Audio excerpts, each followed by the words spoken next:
Ladies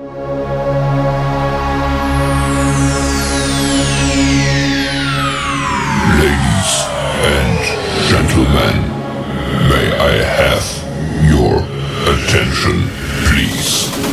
The show starts in 10, 9, 8, 7, 6, 5, 4, 3, 2, 1, go.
And here we go.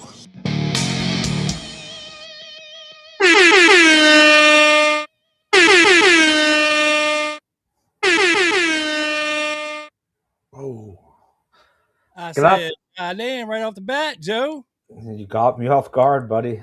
Welcome in, folks. This is the Lone Gunman Podcast with Triple B and Joe B. And, of course, Brandon, our man, has gifted some memberships, Joe. Man with a wedding plan. Oh, not Yeah. you, right? No, he invited us both. Oh, Yeah. okay. Yeah, he gifted 5 Lone Gunman Podcast memberships. We got Joe Facetious getting one. Your Favorite Girl, 1999, got one. Clay in Tennessee got one. I guess that's Cowboy Man 77. Mhm. And the ever lovely and gorgeous Rachel Sullivan got one as well. Congratulations, people. And not only that, a big fat super chat from the Double B. Happy New Year, sir. Thank you, sir. We Glad to appreciate see you here. And real quick, before we get started, Joe, I know we're going to skip welcoming some folks in here, but stick around, sir. That's all I'm going to say. We'll get there. We Don't promise. go anywhere. I have something you sent me. Oh, very nice. Yeah. And before we get started, Rob, do you know what I have in my Hans here? Some weed? Nope. Oh, Opposite. Italian seasoning. Italian crushed red pepper. So I brought back peppers from Italy a couple years ago. I gave them to my boy. He made a ton of them. And bro, I put some on. I use it a lot, but you have to like open it and then like go use a spoon, wash your hands right after. Your eyes or nose are going to burn if you don't wash them. And our boy at Silk City, Mr. Jeff, has these seeds and is currently in the process of growing them for our own Lone Gunman Podcast hot sauce. Name Ooh. to be D. We're going to have a 6 strain for you guys. Going to light your mouth on fire. Bro, it's like you have to be careful. Like I'm literally like it's and I have a tolerance for this shit. I do too. And I love crushed red peppers on shit. I put it on pizza, pasta. I mean, you name it. I'm a fan. Anything. Yeah, me too. So mix it in with some ground beef, just everything. Anything. Yeah. Yeah. So that's good news. Good news. Yeah, Good man. news. Yeah. Maybe we could make our own Silk City crushed red. Joe spreading his seed. Trey, comment of the night so far. Hey, that's an idea because Jeff currently doesn't offer like crushed red peppers, in a little jar. That is true. Look at that. Yeah. David Ferry's crushed nuts, crushed nut milk. Yeah. Name is a work in progress. Joe got Yes. some herb. No, actually, I don't have any, unfortunately. But South to West got the gold medal. I'll just give him that.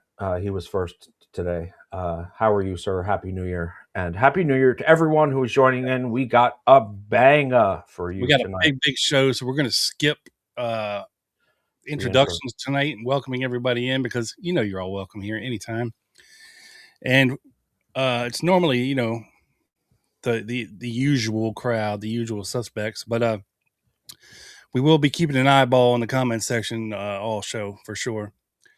But Joe, let's get into it, bud. Why fuck around? We've got a lot to talk about, and let's get right into it, Seth. Let's do it. So I want to talk about our discovery last show, which kind of happened a little organically, right? It dawned on me in situ. Yes, Yes. I pulled up the document. You go, whoa, go back to the last slide.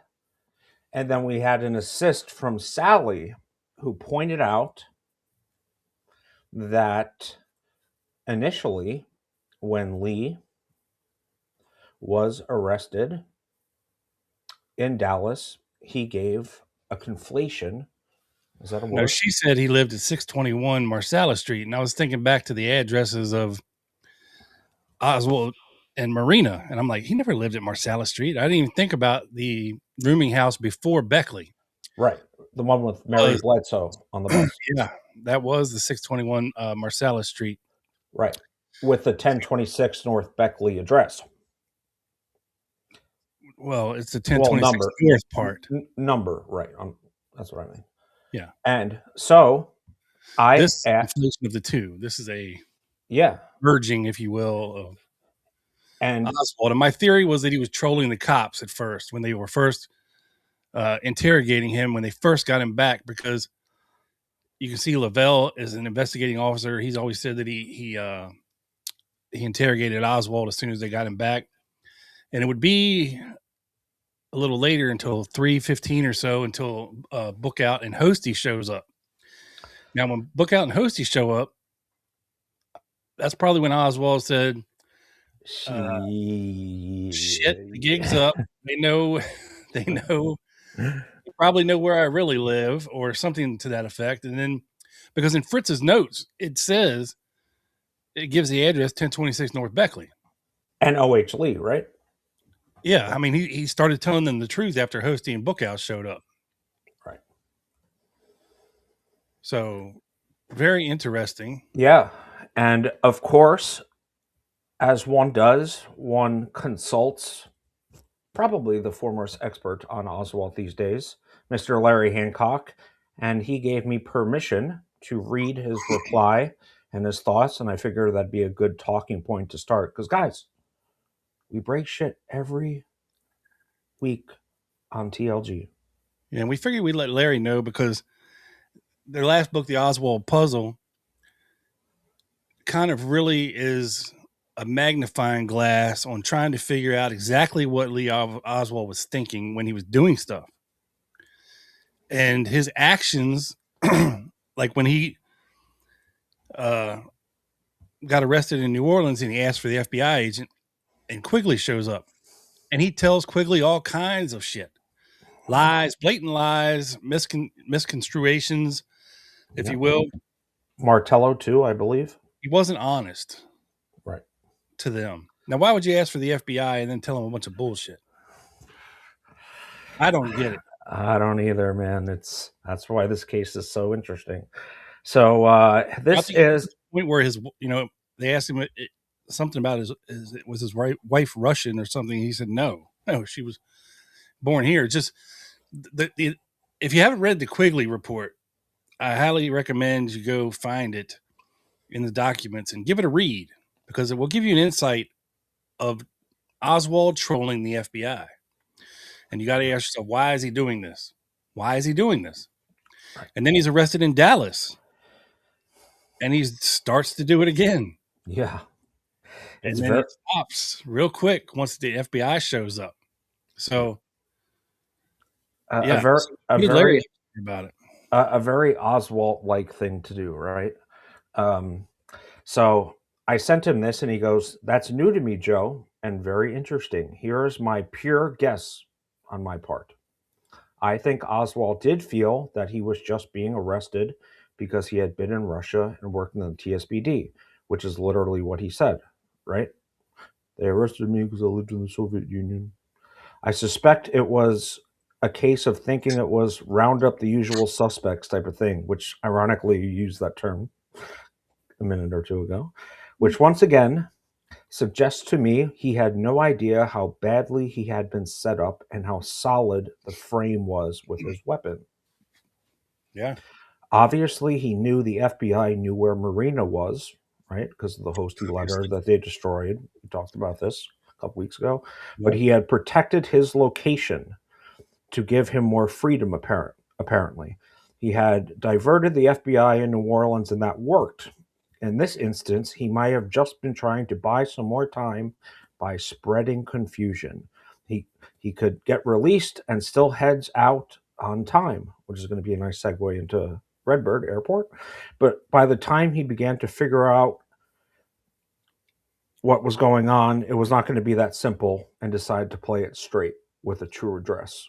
Just a guess from trying to get inside Lee's head. Larry Hancock.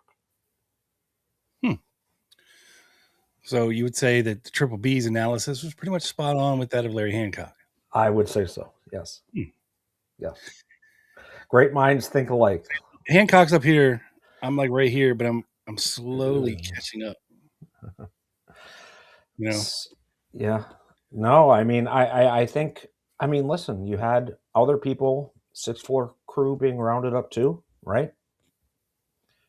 It might not have dawned at him immediately. So very, very interesting. Something we figured out kind of by accident, actually. And just want to thank Sally for her assist on the matter, because she was the first one to point out that 621 North Marsalis. Not North. Okay, Marsalis was, he kind of, combined the addresses and numbers there. So interesting stuff here, man.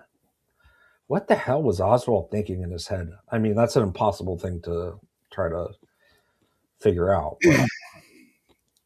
Like I said, I don't know. I think he knew he was in a bad spot. And, when you're first arrested for things, not that I would know by personal experience or anything like that, but, you might want to try to wiggle your way out of things by lying. You know what I mean? Like, yeah. What's your address?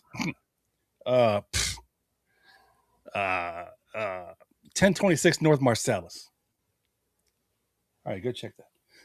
Sorry, but that's not a real address. Try again. Everything. Yeah. But it would take him a while to figure out. It did. And at that point, he's O.H. Lee.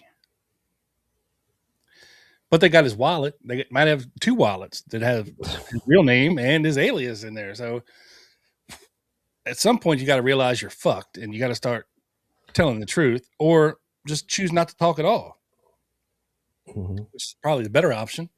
Right. Like what he said on the way into the car. You figure it out, Mr. Detective. You're the detective, right? You're the detective. You figure it out. That's true. That's a good point. He didn't have to talk. They weren't torturing him or anything. As far as we know. Yeah. I know. Well, I mean, he did get punched in the face, even though Butch Burroughs, as we discussed last week, said, "I did not witness that." So you never know. I mean, listen, this whole case is a hell of a mess and a mystery. And that's why we try to kind of parse it out here. That's right. So before we get into Redbird Airport, which is what we're going to be focusing on here tonight. What did I do? Oh, sorry. I wanted to read you guys some highlights, and whether or not this is a true account, I don't know. I mean, it sounds legit, but again, how much can you trust a former CIA officer to tell us the truth? Now, Right. Grain of salt.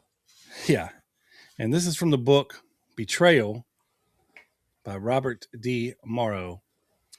And it is a reconstruction of certain clandestine events from the Bay of Pigs to the assassination of John Kennedy. And that's what I wanted to highlight here first. And I've mentioned it in the podcast before when we're talking about this book, about how the first chapter has a really, really harrowing retelling of being on a David Ferry mission during the Bay of Pigs to Cuba, sponsored by the CIA. Of course. Now you'll hear some interesting names pop up here. First one being General Charles Cabell, Deputy Director of the CIA, who allegedly handpicked this guy, Robert D. Morrow, and David Ferry for a mission during the Bay of Pigs. My introduction to Cabell came after I'd been recruited for a special mission by a man who introduced himself to me as Ed Kendricks. Apparently, this is Cabell's pseudonym. Okay. Like most of the senior people in the covert arm of the company, Ed used a cover name in all of his CIA operations. He had supplied me with one too, and the ID card in my wallet said, Robert Porter, male, hair brown, eyes blue, height 6 foot, weight 176, age 26, employer Comcor Incorporated. So he had his own CIA cover as well. Now, Kendrick said that Cabell had picked me for the mission because of my association with the major Cuban exile leader Mario Coley Sr. and because of my experience as an electronics expert in the aerospace industry, including the CIA-sponsored Comcor firm. He didn't tell me that my skills, those of an engineering specialist in jamming and coding techniques, were to be employed in circumstances vastly different from any that I'd ever been involved with before. So let's skip ahead here a little bit. Kendricks and I were joined at the briefing that day by a pilot named David Ferry, who would fly the mission I was to undertake. Standing in front of a large wall map, Cabell spoke to us in a tone so matter-of-fact that it was almost monotonous, but his message was electrifying. Here's their mission, Joe. Your destination will be the Camagüey Mountains, where you will be met by some of your friend Mario Coley's guerrillas.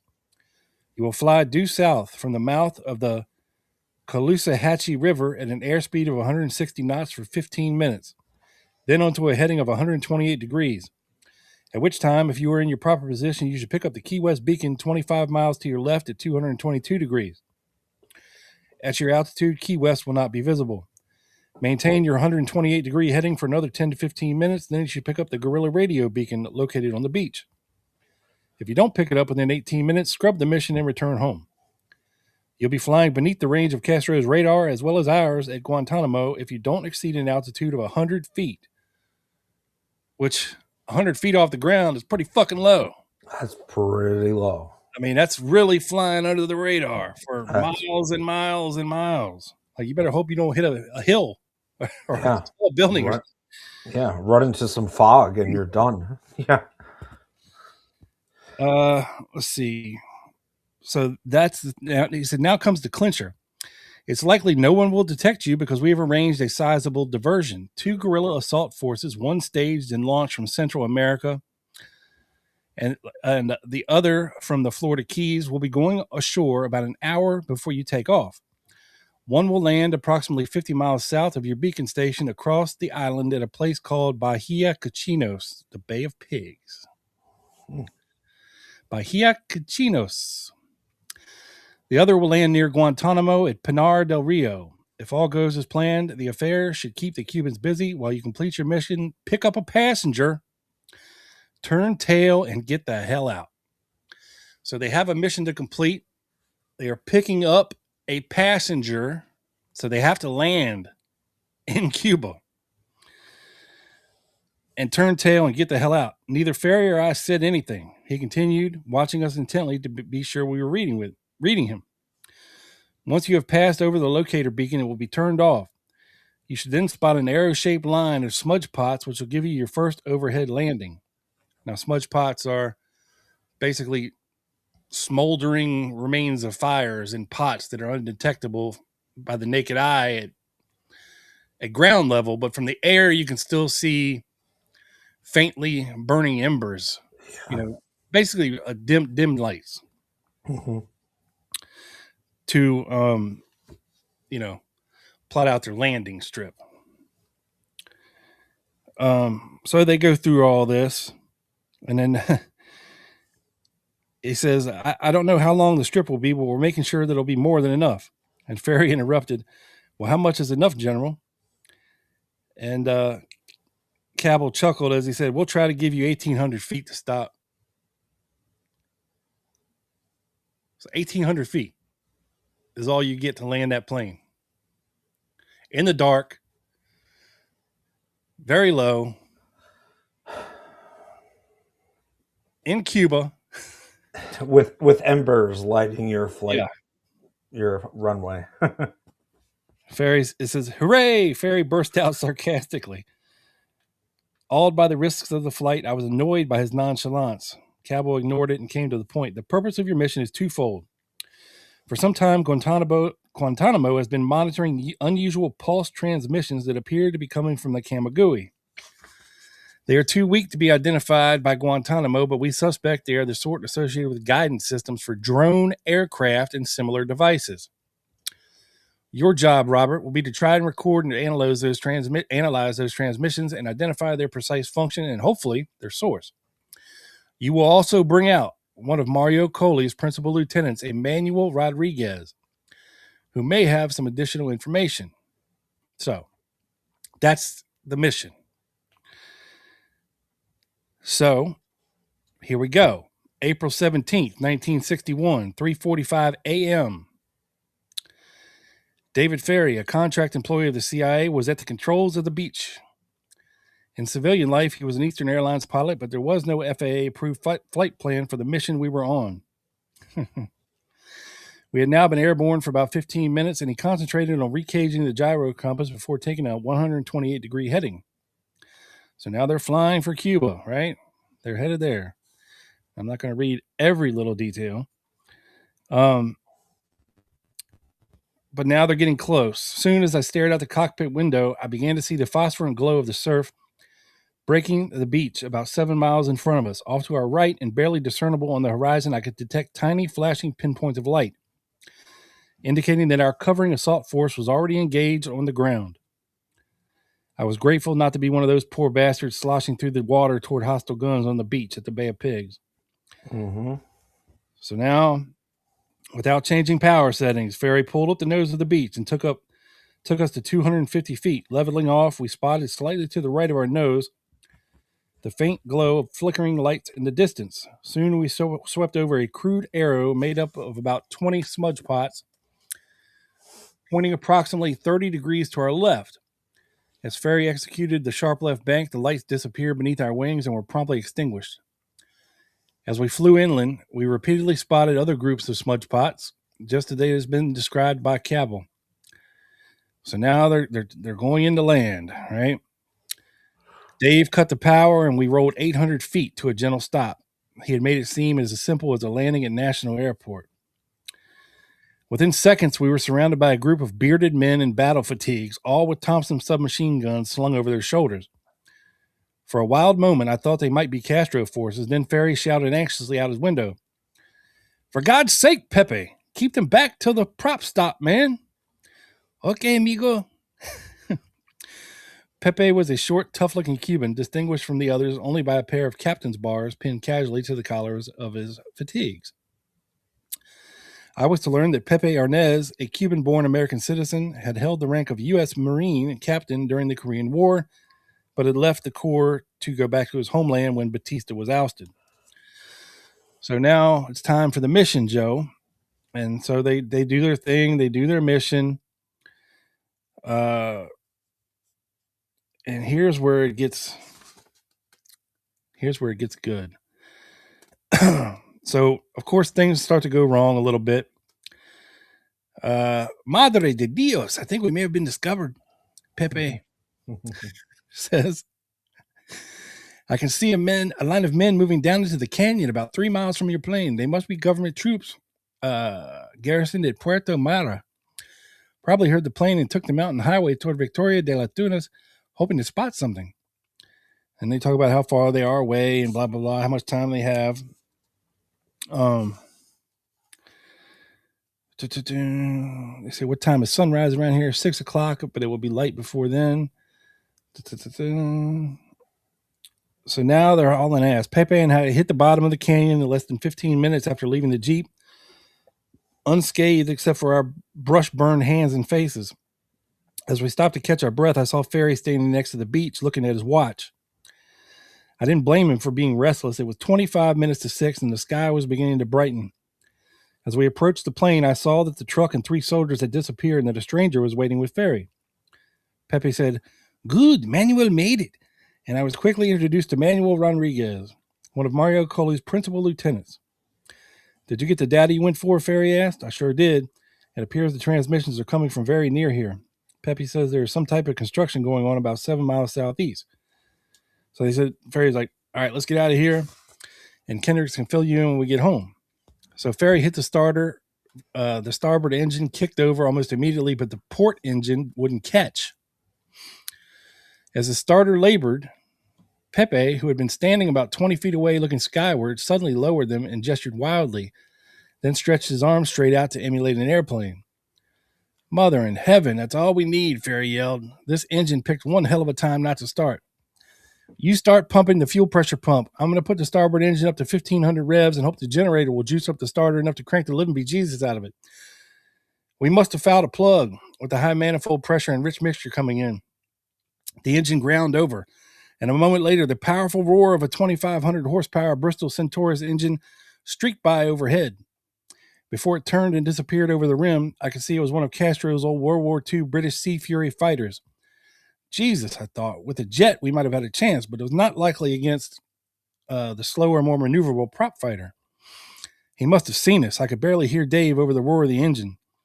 "It's unbelievable. Why didn't it fire?" Ferry yelled back. "He probably saw we're in trouble, and he's setting us up like a sitting duck."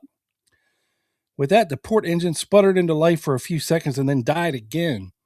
Damn, Ferry pounded the steering wheel. "We've got to gamble," I said. "We're pointing into the wind. Can we take off with one engine?" "We'll have to," Ferry replied. "I don't want to die here." Now the fighter reappeared, flying down the canyon toward us with much reduced airspeed. We could see him clearly against the lightening sky, preparing to make a strafing pass.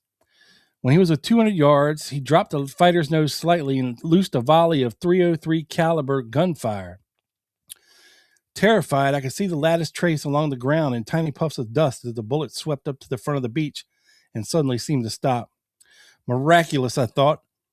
My eyes followed the plane as it circled off to the left and then banked sharply out of the canyon. Turning back to Dave, I noticed that his hand was no longer on the starter switch, but was grasping his left shoulder. He was gritting his teeth and swearing under his breath. One of the heavy slugs had evidently ricocheted off a rock right through his open window. Now I really started to panic, and as I began to get out of my seat, Ferry yelled, "Sit your ass down, Porter, and do what I tell you. Start cranking the engine over. That will give you enough oil pressure to feather it. Unless you want to die in this miserable valley, you're going to take us out of here with the one engine." And with that, he closed his eyes and fainted. Oh, Christ, I thought. I've never flown one of these from the right-hand seat. Then instinctively, I reached over and hit the starter. It half sputtered into life. Quickly adjusting the mixture to medium lean, I started easing the throttle up.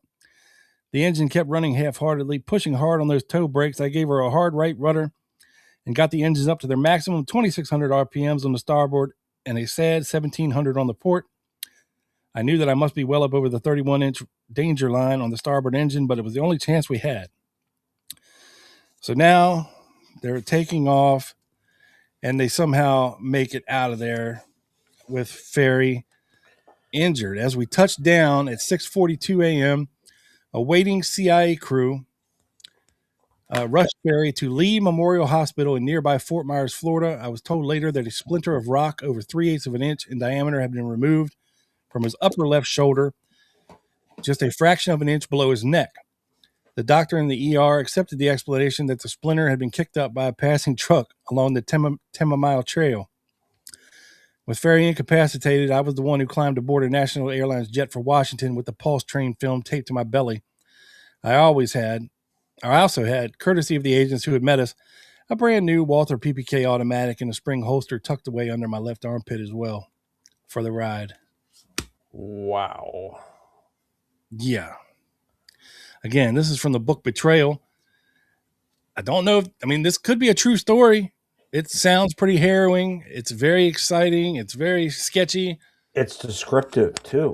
It's very descriptive. I mean, you know, the guy who wrote that is a pilot, is what I'm going to say. I mean, that's the dude. Wow. Robert D. Morrow. But yeah, I just wanted to read that and give you a harrowing account of an actual Bay of Pigs mission flown by David Ferry, who apparently almost died. I mean, wow. You know, he got strapped an inch under his neck and his shoulder, and then fainted like a little bitch in the airplane and making this other guy take off and fly back to Florida. Well, do you remember when on Members Only I was telling you how when I flew Cessnas that there were, you know, two handles, right? So like the person on either side could fly the plane, right? Yeah. So that like the instructor could take over if I screwed up, type of thing, right? Yeah. So it seems like it was like one of those type of prop planes. And Trey just one-upped himself with the comment of the night. I don't think it's going to be beaten. Pun intended. He was a good guy. He loved tight spots. He was a good guy. He loves getting into tight spots. Oh man, that is so interesting. You know, because some of the people we're going to be talking about tonight that are possible candidates for the pilot that worked with Wayne January at Redbird Airport repairing the plane that departed on 11/22/63 were Bay of Pigs pilots as well.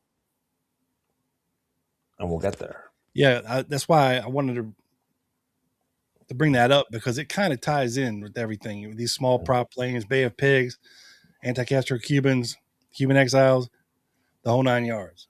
Yeah. So let's get into Redbird Airport and Mr. Wayne. Now, before you start talking about Wayne January, Joe, I was looking for a picture of the man. Mm-hmm. And I couldn't quite find him. Maybe I did, maybe I didn't. Anyway, this is the picture I found. Now, he's the right age, allegedly. I mean, we don't know exactly how old Wayne January was in 1963, but this guy was born in 1937. Okay. Died in 2024. So he lived a long ass life, right? Yeah. Little chubby fella. But you know, I was reading his obituary, looking for any mention of course, Dallas or something like that, you know? Mm-hmm. The problem is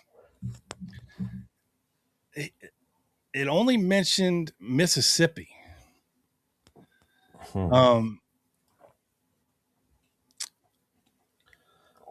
Tupelo to be exact.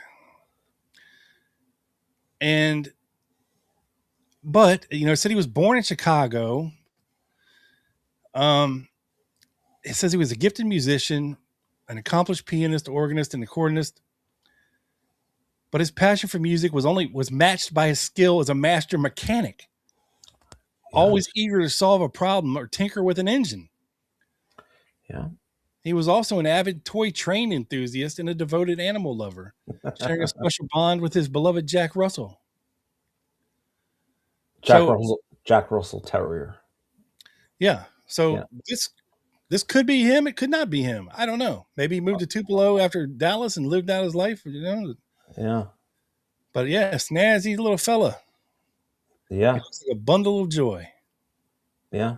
Well, you're certainly right, sir. He did repairs at Redbird. He acquired owner of American Aviation, right? Which implies something totally different profession. But I just thought it was interesting that there's somebody with his name, kind of the same profession, kind of the right age, close to where he should be. I respect the effort. I mean, I don't know, but I tried. I think it's possible. I think it's definitely possible. Absolutely. I mean, who knows? 37, 47, 57. He would have been what, like 25-ish? Yeah. Yeah. To be an airplane mechanic. I mean, I don't know. Yeah. He could have had one fucking plane and then said, I own this company, American Aviation. Yeah, it's my plane. Right. Well, we'll get into the documents really soon, sir. All the documents. And unlike some Scafuzas that we talk about, he actually contacted the FBI a couple days after Lee was killed. And we have I'm going to go through the whole chain of documents here. Yeah. And just to set the scale here, Redbird Airport was, I guess, founded in 1944 by the city of Dallas, some 6 miles outside of downtown Dallas at the time. Of course, yes. Dallas has since grown then. Yes. And it's also referred to as the Oak Cliff Airport now. Mm-hmm. And I believe it is now called the Dallas Executive Airport. Yes. They changed its name in 2002 from Redbird. Yes. I think I have the picture of it, what it looked like in 63 up right now. But it only has 2 runways. And it still only has 2 runways. But it's more of a like rich business executive type that fly their Lear jets in and right. Want to hop right in their cars and shit on the tarmac and not fuck around with having to go to like Love Field or right. Exactly. Worth International. Yeah. Yeah. You're not going to either fly out Lee, if that was the plan, or fly out the assassins at Dallas Fort Worth. Right. Yeah. On an Eastern Airlines, plane or something. Yeah. Although, well, David Frey wasn't working there anymore in 63. So no, he needed a job. So this is a good picture I found. I think it was from Larry's and David's article, which we will put in the description here if it's not already there. But let's go as we like to. Actually, let's do this. So I was going to lay the background, and as I was listening to part of Larry and David's presentation on this to Dealey Plaza UK about 3 years ago, he put it perfectly, because the research was started by a researcher named Matthew Smith, who befriended Wayne January, and Larry Hancock was in contact with him for more than 20 years and kind of picked up and took it to the next level type of thing. And I was going to explain it, but I found a 3-minute clip from this Dealey Plaza UK YouTube page, and he can explain it much better than I can. 3 minutes to explain it. Yeah, much better than I can. So let me know if you have any issues hearing it. And just to give a little backstory, Neil and I talked about this a little bit at the very beginning.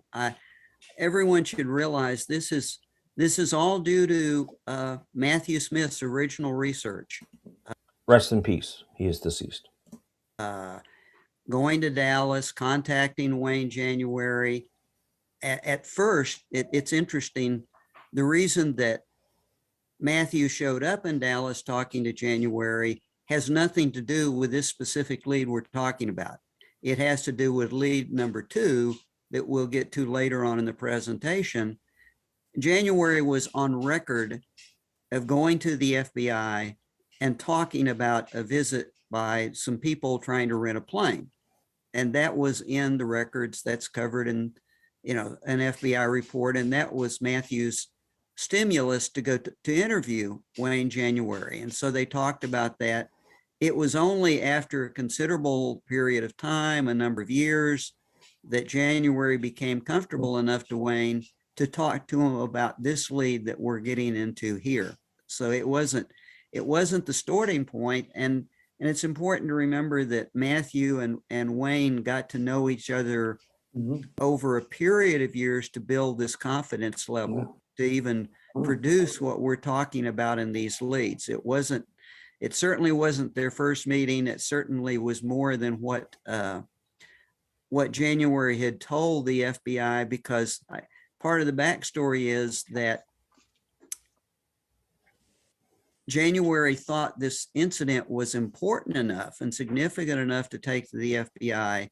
In the FBI interview, which Matthew obtained, you can see they are very much not interested in what January has to say about these visitors, even though he does identify one as resembling Lee Oswald. In fact, Matthew himself told me, and we worked on this over many years, that January was scared off almost immediately because what the FBI agents wanted to talk to him about is whether or not he had been to the Carousel Club, whether he knew Jack Ruby, whether he was a friend of Jack Ruby.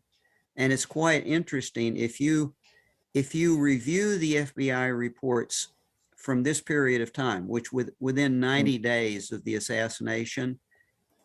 And we will get to all these FBI reports on your screen in a couple of minutes. Whenever they go to interview someone in Dallas who supposedly had seen Lee Oswald going in for a job appointment, an interview, at the car, they immediately start talking about Jack Ruby.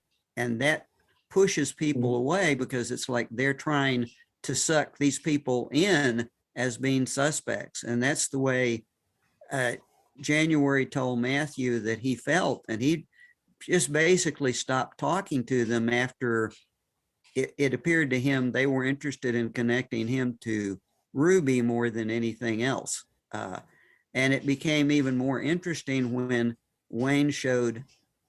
Matthew showed Wayne a copy of the FBI interview and showed him that the FBI had totally misrepresented what January had said about when this visit happened.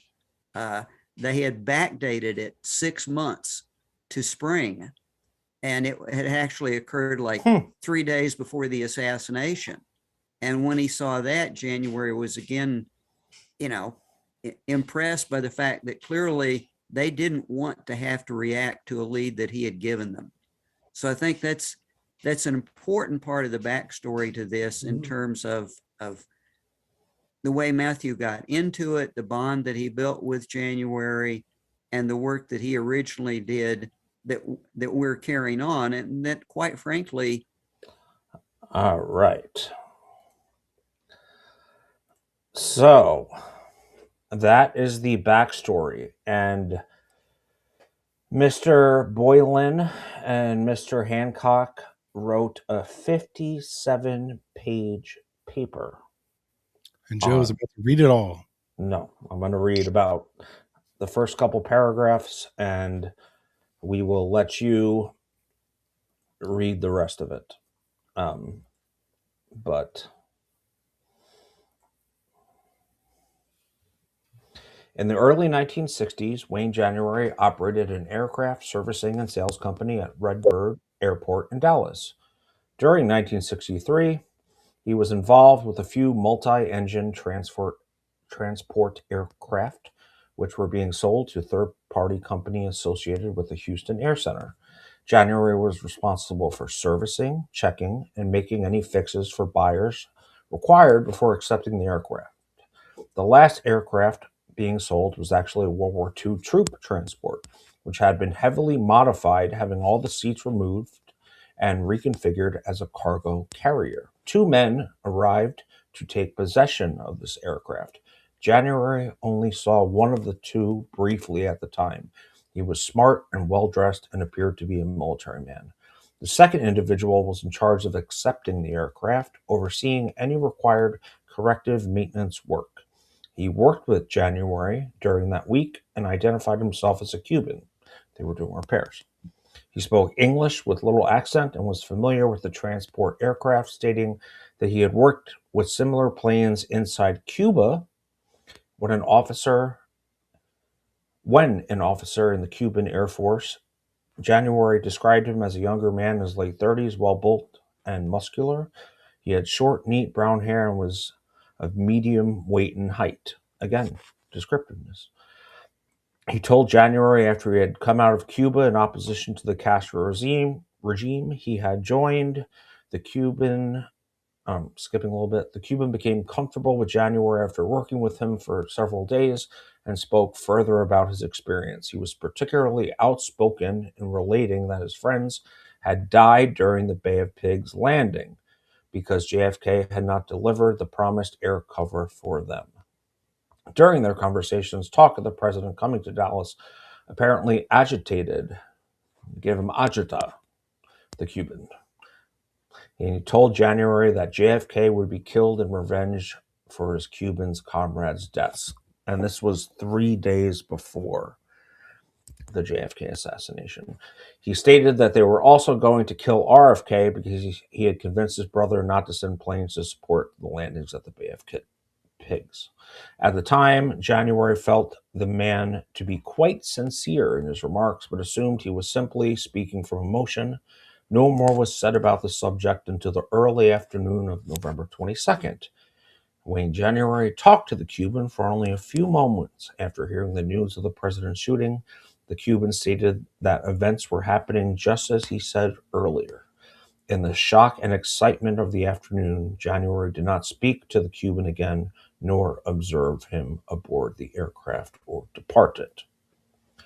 So, is Wayne January lying? What's going on with him? Well, we have the reports, Rob.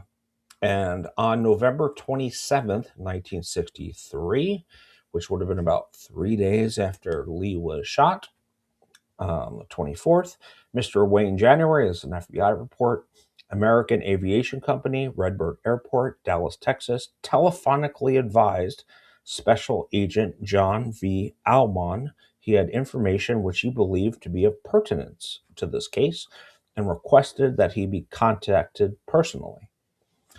So unlike someone like what's the guy's name? Ed, the guy in the bridge, the mute. Ed Hoffman, right? That waited a couple of years. We have documentary evidence that January was so alarmed that he called the FBI. Okay. So, of course, 2 days later, this is now the 29th, after he called them on the 27th, the following interview was conducted by special agents Kenneth B. Jackson and John V. Almon, who he called. November 29th, Wayne January, owner, American Aviation Company, room 101, terminal building, Redbird Airport, advised that from February through April 1963, and this is what Larry was talking about and how they kind of backdated it, he, together with several friends, on occasion frequented the Carousel Club in Dallas, which he understands is owned by one Jack Ruby. So I think they're putting this in here because I don't think he knew Jack Ruby, but who knows? Everyone knew Jack Ruby. January later stated to Matt Smith that they backdated it. That was what Mr. Hancock was talking about. January stated that during February 63, he received an anonymous telephone call from a man who offered him the sum of $5,000, which is, over 50 grand, to fly to Laredo, Texas, and back today, and back with no questions asked. January said that he surmised that this individual planned to transport narcotics to Dallas, and for this reason, he declined the offer. January further stated that during March 63, he received a second anonymous telephone call from a man who wanted to fly 12 million, you could do the math, worth of gold dust to Mexico City. Gold dust, yeah, for sure. Where he was to pick up currency and return it to Dallas. He stated that this individual offered him $400,000, which is more than $4 million, to make this flight, which he also declined. So, what does this sound like to you? To me, it sounds like he's making up some bullshit. It sounds like McEwen's offer. Well, not quite. I mean, you're talking millions and millions. Yeah, To, not as much, but still much above the standard rate, right? this is outrageously above standard rate. Right. But Huh. again, this is an FBI report, so take it with a grain of salt. January stated that during the latter part of July 63, a man and woman who he had never seen before contacted him at his office, at which they inquired about chartering a plane for a trip to, quote, Old Mexico. January stated that when he asked this man questions essential to such a flight, he was definitely evasive in his answers. January explained that this individual did not appear to know exactly where he desired to go in Mexico. We'll get there.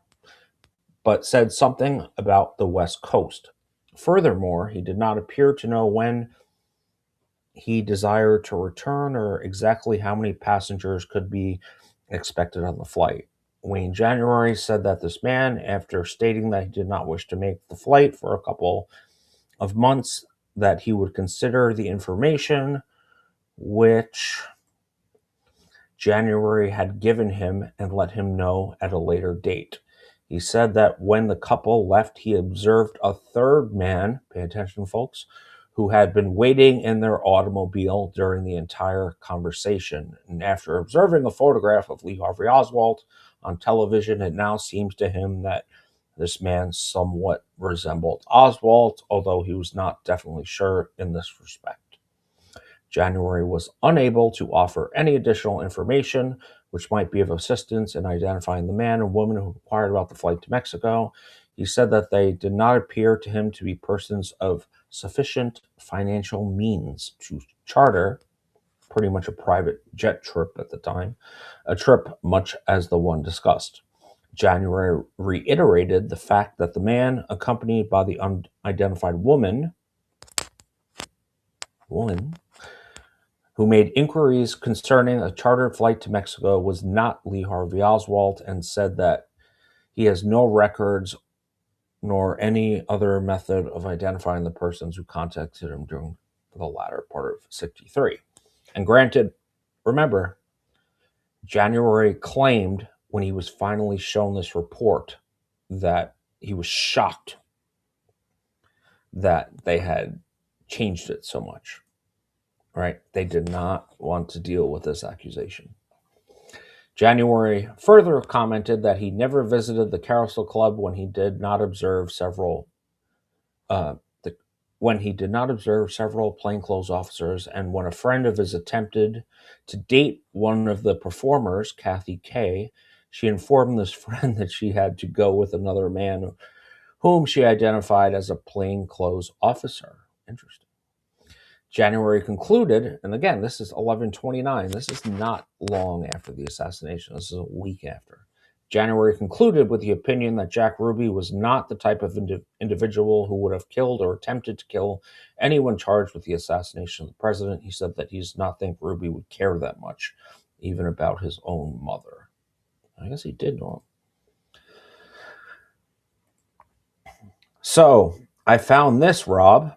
And this is from P.L. Newman of the UPI, United Press International. This is December 26th, 64. Advised that the story concerning an unnamed operator of the Dallas flying service who reported that he was approached last summer by a man who looked like Lee Harvey Oswald and who inquired of concerning a chartered flight to the Mexican island of Cozumel. Did I say that right? Cozumel. Was based upon information furnished by Wayne January. All right, so actually, it says 64 here. That's a typo because it's dictated 63. So this is a month after the assassination, right? So Wayne must have told his story to the FBI and then told his story to the press. Yes, and that is just an interview with a member of the press who says that the information he got about this was from Wayne January, which the FBI already knew. Mm-hmm. Okay. So this is not a trick question, Rob. Do you know where the Mexican island of Cozumel is? And I did not know before I Google Maps it. But what is your best guess? Well, West Coast. West coast of what? Mexico.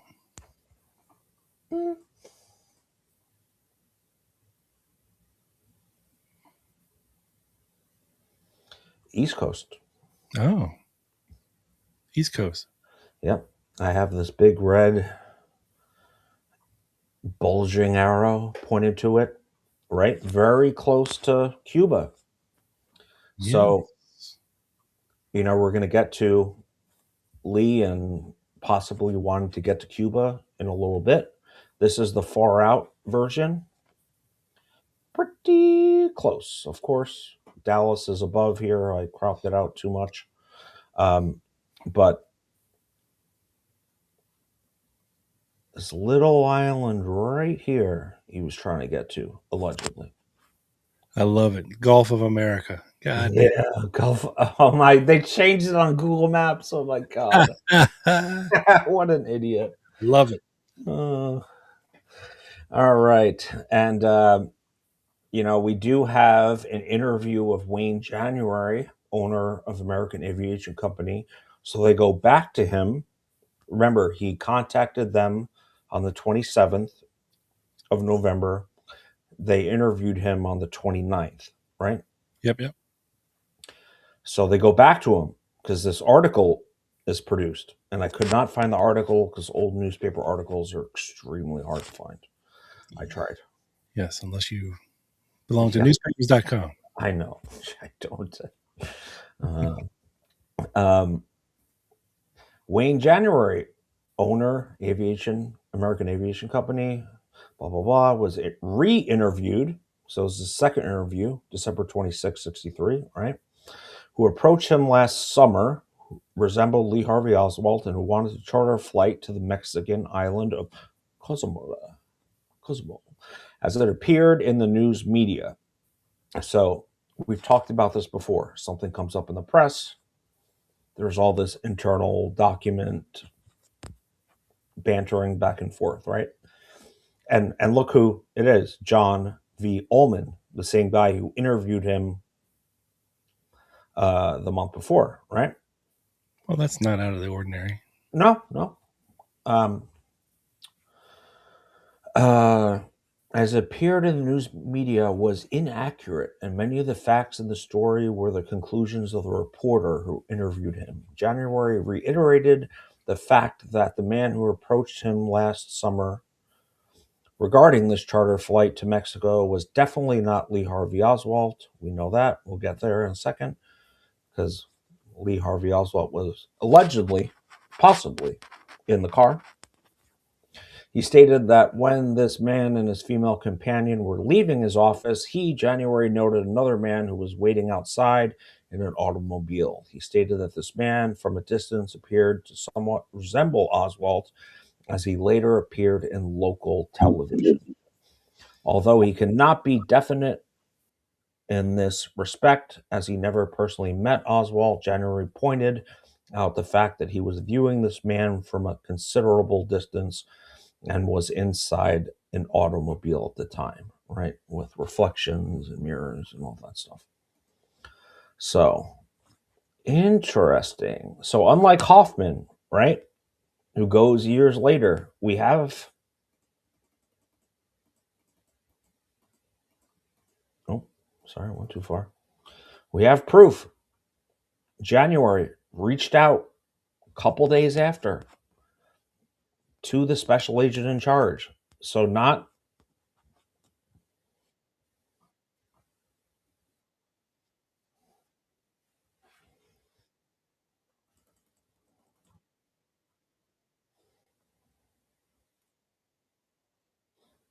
oh, sorry, What are we doing here? wrong button. Sorry. Get out of there.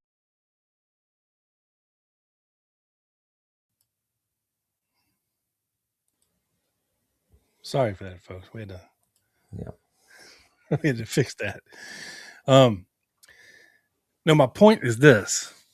Now, of course, January would in later years state that he felt that the FBI changed his timing of things. Mm-hmm. Which we And have heard before allegations of course. Right. But again, this report from January it's not really inflammatory in any way. He's stating that some guy that may have resembled Lee Harvey Oswald was sitting in a car some distance away. I mean, that's easy enough to write off on its own as, okay, buddy, thank you for your information. We'll be in touch type of thing. You know, no big deal. And you have to remember, too, these FBI reports were sent up the chain of command to the top. Now, to be caught lying or purposefully changing these things would get you in a lot of hot water at the FBI. You have to remember, Joe, they never planned on anybody from the public seeing any of these reports. That's true. So to insinuate,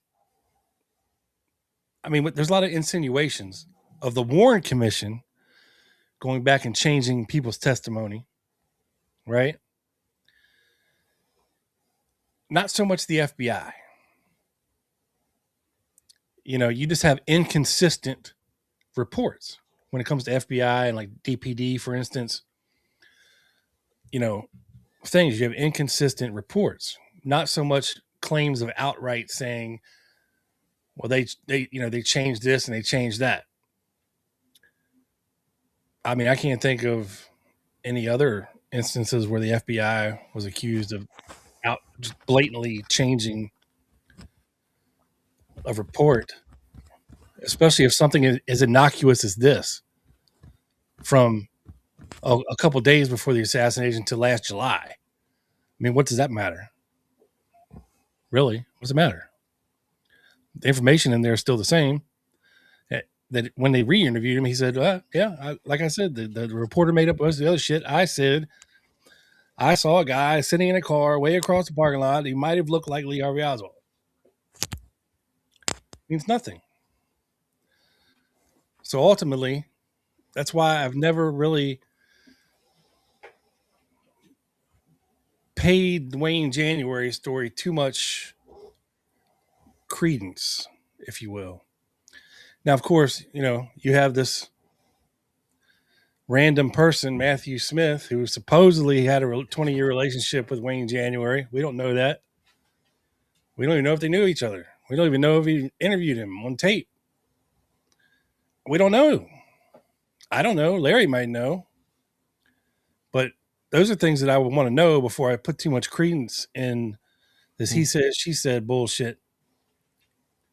Right? Especially with people that change their story so many years later. And remember, folks, this is where Judy Baker got her little fantasy ending to the whole me and Lee story, that they were going to fly out of Redbird Airport and meet up in Cozumel or Playa del Carmen or Acapulco or wherever the fuck they were going to meet down there in Mexico and live together forever in peace and love and blah, blah, blah. Happily ever after, the fairy tale ending. This is where that comes from.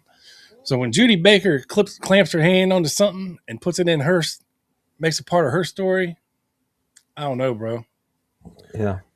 I don't know. Yeah. I don't know. I don't either. Obviously wasn't there.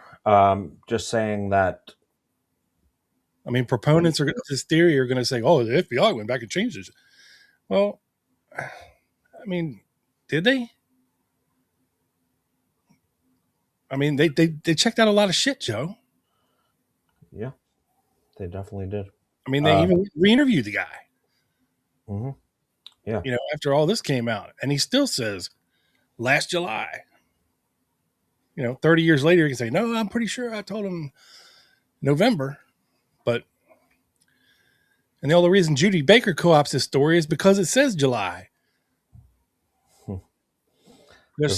Her and Lee left New Orleans and went to Dallas or whatever and went to Redbird and talked to this guy, and she's the woman in the story and blah, blah, blah. I don't know who the guy was. But yeah. Yeah. No, I hear you, and I haven't made up my mind like always, right? And James says max skepticism is always in order in this case. Yeah, for sure. Nothing, especially when it comes to witness testimony, can be trusted. But who the hell knows? Like I said, dude, it's a good story, but there's not much meat on the bone at this point. Really. Apart from what this guy says 30 years after the fact. Mm-hmm. Well, let's see what Mr. Wesley Lieber has to say about it, sir. Or Wesley Liebler. Liebler, yes. Shoot, let me get back to this. I got you. February 29th, 1964. This is buried in the key persons files in the Warren Commission. Regarding possible attempt by Oswald to arrange airplane transportation from Dallas to Mexico.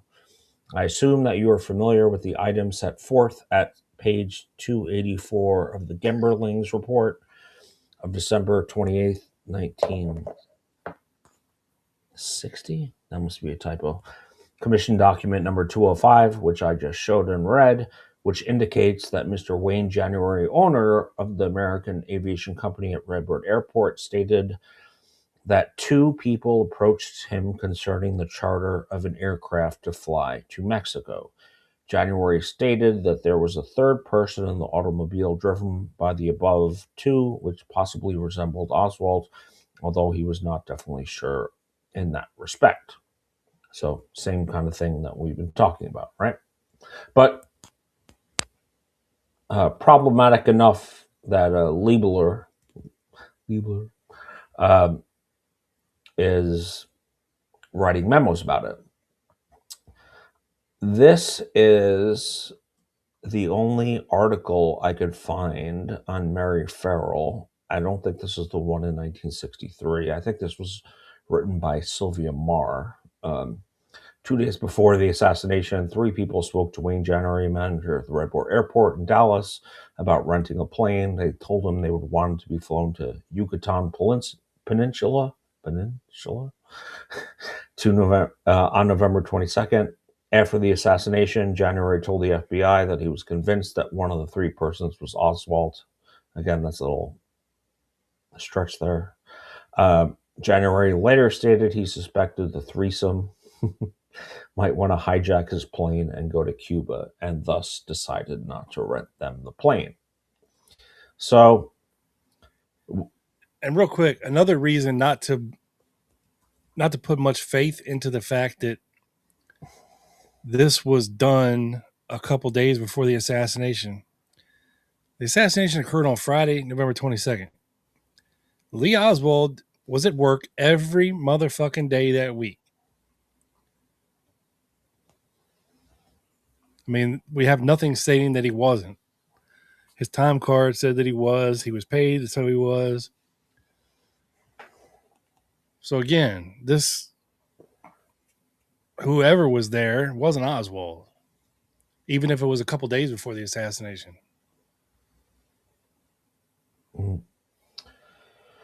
Yeah, I mean, I don't know.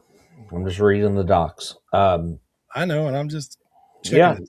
no, I respect it. I respect it. I just put this shit out there without stating the obvious, that just because, and look, I'm not shitting on Larry Hancock's research or anything like this. I think every story should be thoroughly checked and vetted and told,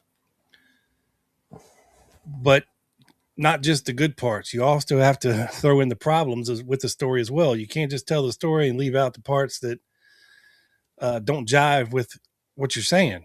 You know, this is the type of shit lone nutters do. They're very cherry picking in their things, and I just don't like that this is so cherry picked and not really checked. You know, when it comes to dates and logical things that would basically preclude this from being Oswald. But go ahead. Okay. One of the pilots that Larry and David possibly identified was Manny Chavez, pseudonym Russell Samborda, alias Miguel Gomez, and Major Gomez, aka the Mexican. He was from New Mexico. Was assigned to JM-Wave to support AmWorld effort on October 29th, 1963. He had been at the Miami station with David Morales on the Cuba project since 1960. Chavez, Jake Esterline, and Morales had previously served in Venezuela together before assignment to the first Cuba project. Esterline had been CIA station chief in Caracas.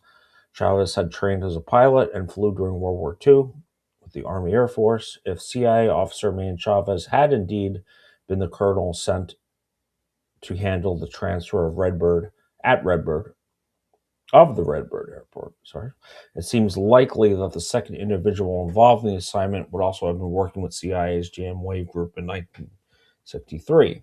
After considering all the remarks reported to Wayne January, the following individuals appear to be likely candidate for have carried out the assignment, which Manny Chavez. In August 59, two Cuban... Real quick, Joe, just a reminder, this is nothing to do with the Oswald sighting. This is something totally different that supposedly happened at Redbird. Yes, this is background, yeah. And in August 59, two Cuban liaison officers attached to the Cuban embassy in Mexico City began the process of defecting from the Castro regime. Manuel Villafana, which I know I've heard on Quick Hits and the Dallas Action, the Cuban air attaché to the Mexican Air Force, expresses dissatisfaction with the communist influence over the Castro government. CIA officer Hazlitt talked with Villafana and a Cuban Navy attaché, and both men agreed to remain in their current positions while cooperating with the CIA on intelligence collections on the new Castro regime. He was assigned the CIA crypt of L.I. Taint 1. Villafana stole my cryptonym, that son of a bitch. L.I. Taint. He was recruited in August 59 all that is. Jesus Christ. for actual counterintelligence work in Mexico City. Oh, have a cooler cryptonym than Taint, man. Like, what the hell, man? Like L.I. Scrotum. Villafana recruited Cubans inside Mexico for penetration and harassment operations against Cuban Castro Revolutionary Embassy staff in Mexico City, beginning in 59, continuing into 1960, blah, blah, blah, blah, blah. After serving as a counterintelligence role for several months, on April 12th, 1960, Villafana was flown to San Antonio, Texas. He traveled by private plane arranged by L.I. Envoy, which of course was the code name for the Mexico City station surveillance group. Following his arrival in the United States, his work with the CIA was managed by the Miami field office. And I'm just jumping ahead here to Marina Oswald's HSCA report. And of course it says, Mrs. Porter, What did he say to you, Mr. McDonald, who I don't know who he is? Well, Marina says, he asked me for my cooperation. I can't do this, the Russian accent. Can you? Well, he asked me for my cooperation to help him hijack a plane, and the response was so that I could not speak English. How can I force somebody? Or anyway, I just laughed at the whole matter. What did he want you to do? Mexican accent, but sorry. It's okay. It's all the same. Well, it was so ridiculous. It is even embarrassing to mention it right now. He told me he would teach me what I'm supposed to say, maybe hold the gun and tell the people, get your hands up, motherfuckers. This is a takeover. This is a hostile takeover hijacking. I forgot what really I'm supposed to do. How did the discussion come about regarding hijacking the plane? In other words, how did he approach you and what did he say? I am sorry, but I do not remember the conversation word to word right now. Did he mention any particular airline or any particular flight? No, it was just the general idea he was toying with. Did he mention where he wanted to hijack the plane? To what country? No, pardon me, to Cuba. Did he mention using his rifle and his handgun? Yes, he did. Modern day Bonnie and Clyde. What did he say? Well, with the gun, he can persuade the pilot to fly the way he will tell him to. What did he want you to do? Just to hold another gun or something like that, What did you say in response to all of this? First of all, I refused. I tried making him see how it would look very funny to people. Here I was pregnant with a child, it doesn't look very scary. This happened after the Walker incident? You were in New Orleans? It was in New Orleans, yes, sir. Did you tell anyone of his suggestion to hijack a plane? I think that's it. Oh. Then, no.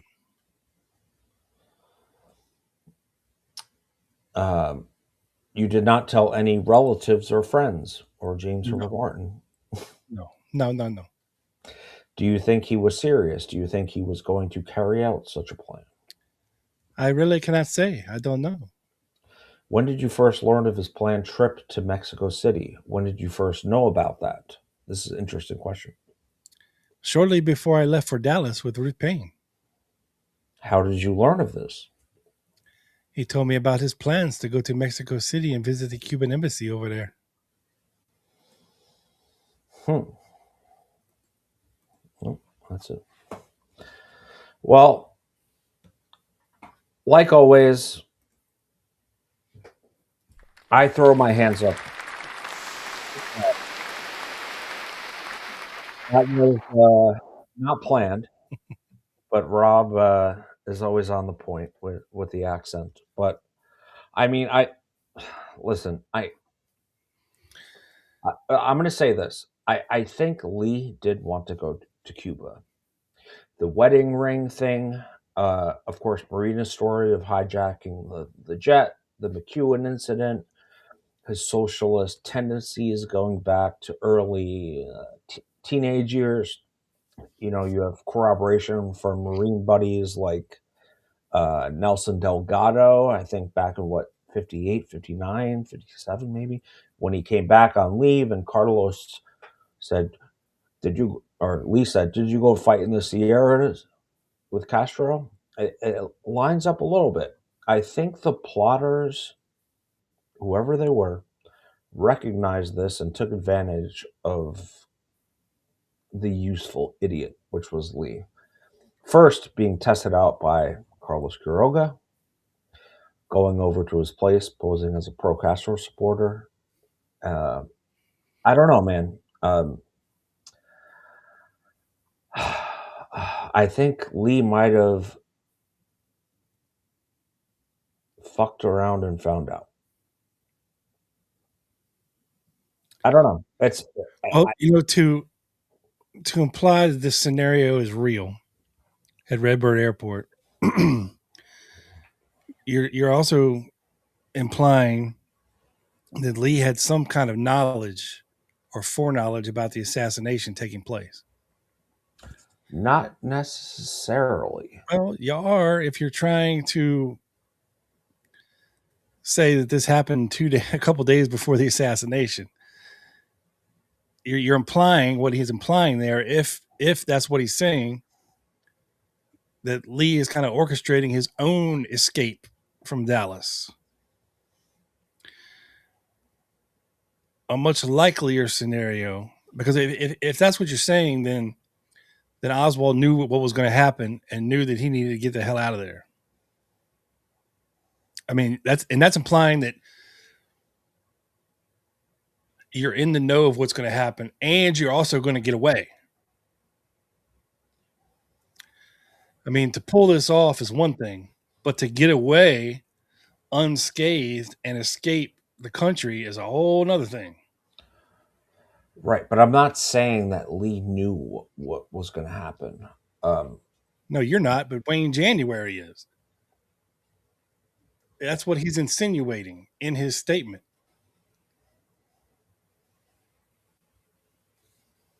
Or else his story means nothing. If it wasn't Oswald, then it's a nothing burger. Right. I do. But if Lee was really convinced that he was going to get to Cuba, and if his Mexico City attempt was actually real, and I'm not saying it was, I'm playing devil's advocate here.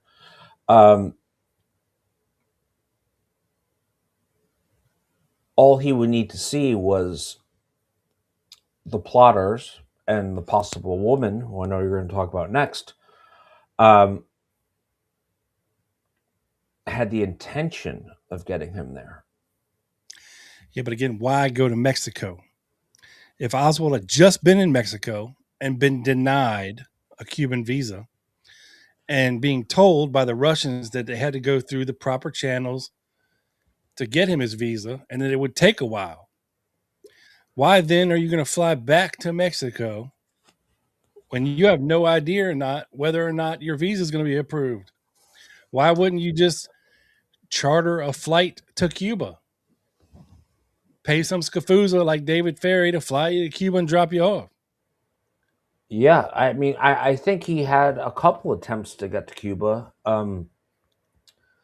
I don't know. I really don't know the answer, man. I'm just kind of we start tearing into the story a little bit. The logical part of it starts falling away from me.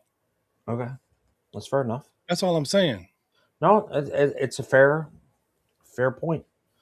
I mean, these are things that I would have to be convinced of before I buy this story. Mm-hmm. You know? Like things like I told you before. Is there proof Smith talked to January? Is he on tape saying this? Do we have a transcript of it? I mean, anything, something other than Larry saying, well, I talked to this guy and he said he talked to this guy for 20 years and this is what he said. I mean, it's information. It's a story. It's interesting. But really, is it true? Does it mean anything? Is there anything there? Yeah, I mean, we go through stories every week that are interesting, right? I mean, for all we know, Wayne January, because I couldn't find the real one, he could have died in 1971. You know? And whoever Matthew Smith is could have figured that out and said, well, I'm going to break this case wide open, say I found this guy, I've been talking to him for 20 years. This is what he told me. He's done changed his whole story, and now he says this. Mm-hmm. Well, just to be clear, Larry and Matt Smith had been talking for 20 years. I believe Matt Smith was the one that had the direct contact with January. Not that means anything towards your point, but it doesn't. It's still a telephone game of telephone. And is there any is this guy on tape? You can say anybody said something. Yeah. I'm just saying. You can go to the Oswald interrogations. Where's the tape on that? You know what I mean? We're just playing guessing games here. And we have contemporaneous notes taken, and you're taking the veil of conspiracy to the extreme. When you're saying that Captain Fritz and Jim Lavelle and all these guys from the FBI and Harry Holmes and we're all in on this, and Oswald really said something else, and they just took all these fake notes down. That's not my position. That's what you're implying. No, you're comparing that to this. So something that we know happened. We know Oswald was arrested. We know he was interrogated. We have the documentation for it. We have the contemporaneous notes from the people that were there. Mm-hmm. This is something totally different, Joe. Okay. Do you think, I understand your point. Do you think Oswald actually wanted to get to Cuba, considering he tried communism in Russia, was obviously disillusioned with their version of communism? We know he was interested in Cuba since late 1950s. Do you think he wanted to go to Cuba? And I'm not trying to no, we're playing devil's advocate. You know what I mean? It's okay. This is a great conversation. Not initially. You got to remember the letters that we have that he was writing to the Russian embassy all through 1963, him and Marina both. We're trying to get them back to Russia. Not Cuba. Russia. Now, this all changed after Oswald supposedly goes to Mexico and gets denied a visa because, you can't just fly, apparently, from Mexico to Russia. Right. By way of Cuba. Right. You have to go via another communist country. Yeah. Apparently. I don't know. I don't know the rules. Mm-hmm. I mean, I know you can for many years, and I don't know when the embargo started, but you couldn't fly from LaGuardia to Havana directly. You could not. I don't think you still can. You have to go somewhere else first. Yeah. And get a visa, and then go. Mm-hmm. I mean, I don't know how all this works, but I think that after that incident in Mexico City, whatever it was, right, or even if it wasn't, they weren't really getting anywhere writing the Russian embassy in Washington, D.C. I don't know what he thought the difference was going to be going to Mexico, which was further away mm-hmm. than the embassy in Washington. For him, I think. Or was it closer? Probably was closer, but Google Map it. Dallas, Texas to Mexico City. Okay, one sec.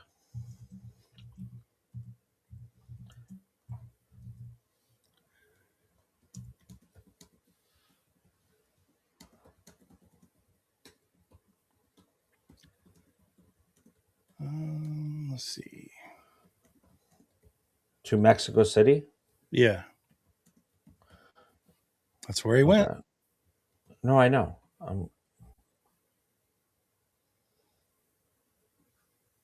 It is 930 miles for the typical. And how long of a drive is that?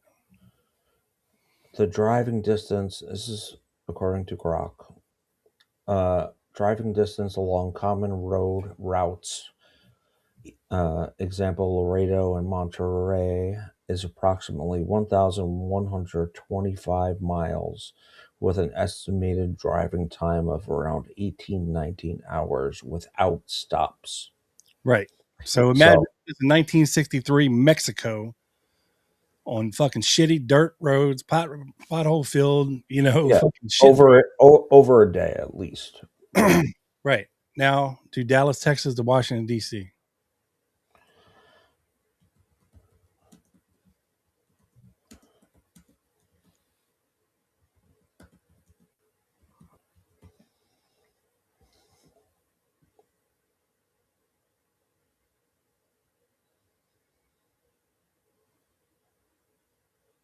It's approximately 1,184 miles with a drive time of approximately 1,333 miles. Estimated driving time around 1920 hours. So they're basically the exact same distance from each other, They're very close. with the United States having a much better road infrastructure at the time than Mexico. Yeah. Yes. Yep. So they're about the same. Mm-hmm.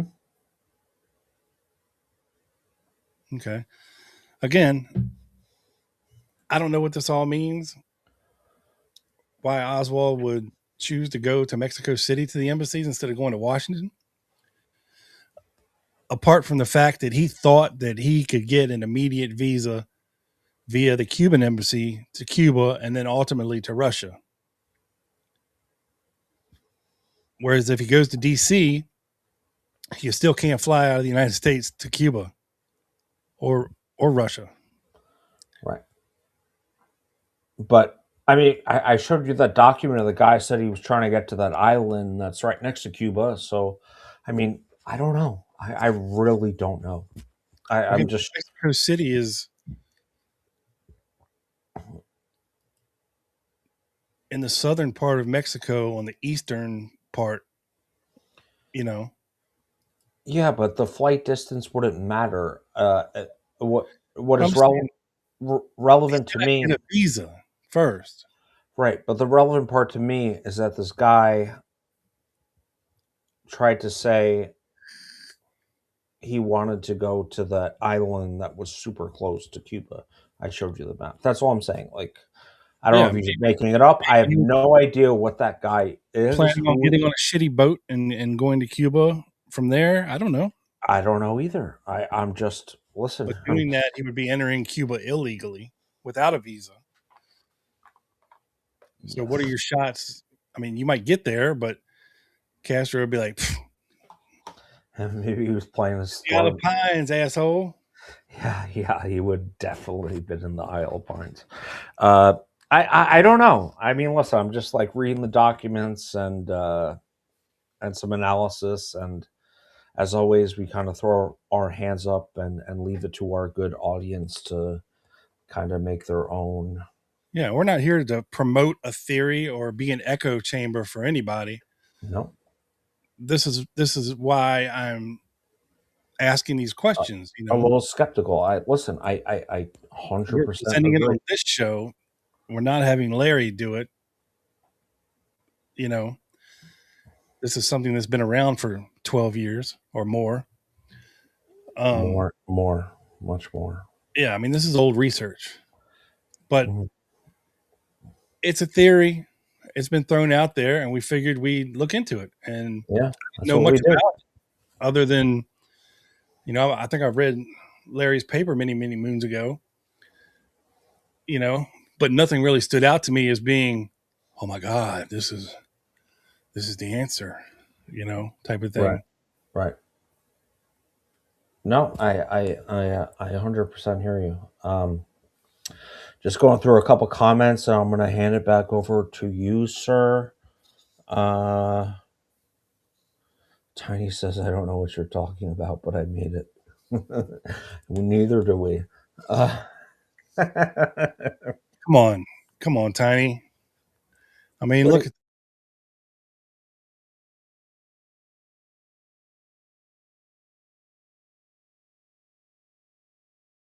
Is a Redbird a cardinal? Look, I put Redbird into Google and I hit images and nothing but cardinals fucking showed up. So, okay. Do you know the Redbird? Do you know the town or the high school logo of my town is Greenwich Cardinals? Yeah, my state bird is a cardinal. Yeah? Oh. Virginia. I did not know that. See? I see many of them in my backyard all the time. Do you feed them? Do you have a bird feeder? No, I don't. Just a burn pit for your documents. Yeah. I do have a bird bath in my backyard for them to take a bath in, but I do not feed them. Well, Timothy Ryan has a red bird occasionally too. and you got a nice, tremendous Mexican accent, even though it was supposed to be Russian. It was But broken Russian. Come on. yeah, it's all the same. Yeah, Sometimes Marina. it does sound like this. You have to Mhm. admit, sometimes Marina sound like this. Yeah, I mean, listen, like we really everything in this You this you this take me, we go America. everything in this case is uh, what is it? Enigma wrapped in a riddle, blah blah blah blah blah, whatever the fucking quote is. um, Not enough gas to get all the way to Cuba. You can't get to Cuba. Well, I mean, only by boat from Cozumel. Um, let's see, anything else? Yep, here we are down the rabbit hole again with no flashlight. That's not inaccurate, And Timothy. again, a better escape plan for Lee Harvey Oswald, given what we know, is if Oswald can make it away from this thing unscathed, he goes back to New Orleans, meets David Ferry, and David Ferry flies him to Cuba. Boom. Via Shreveport? No, via New Orleans. The Vermilion. All the way to Cuba. Hey, Opto. The Vermilion flycatcher is a Redbird too. Interesting. All right, that's all I have, sir. I'm going to hand it off to you. But I just thought I'd highlight some of that shit. Sorry I took so long. That's all right. I So long. you did the same thing last week. You were like, Maybe what? the intrepid researcher found a document that Joe did not find on me in January. Oh, 1223. And much to the point that I was making earlier, Joe, that these reports go up the chain of command. all right. This one that I'm holding in my hand from The 12. FBI chain of command. Yeah. Tolson, No. who J. This Edgar one Hoover. dated 12/23/63. Went up from Brannigan. Went up to Mr. Stokes, Mr. Brannigan, Mr. Sullivan, and then to Mr. Belmont. Okay. From who? Belmont, number 3. And then you got Tolson and Hoover. Oh, I'm saying, was it that Alton guy?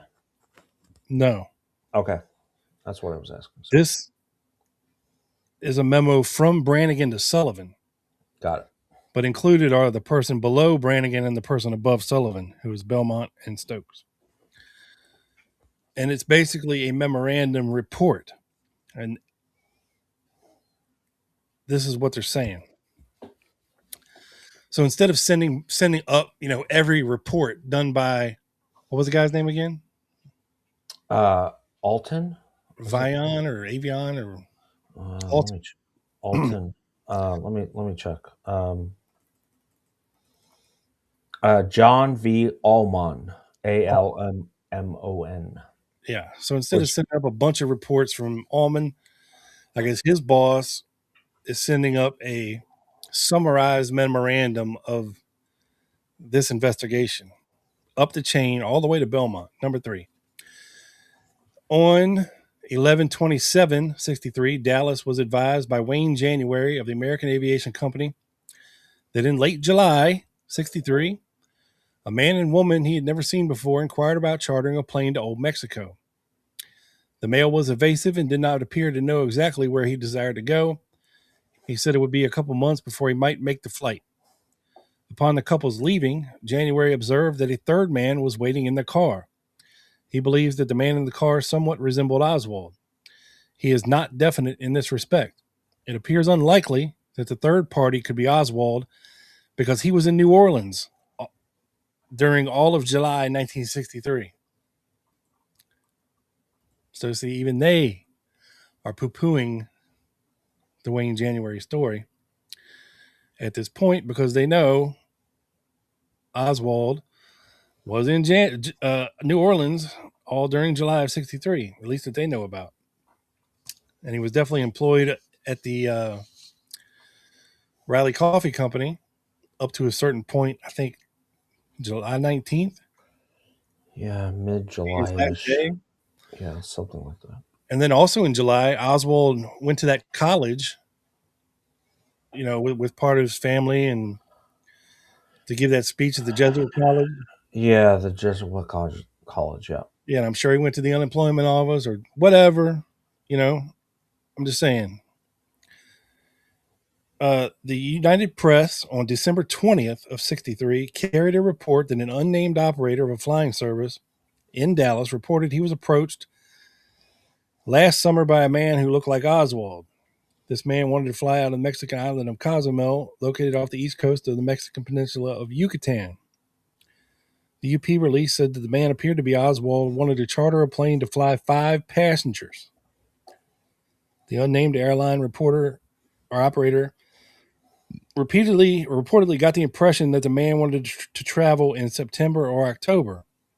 The flight never came about. While the UP release differs from the information reported by Dallas, it is likely that the UP source is January.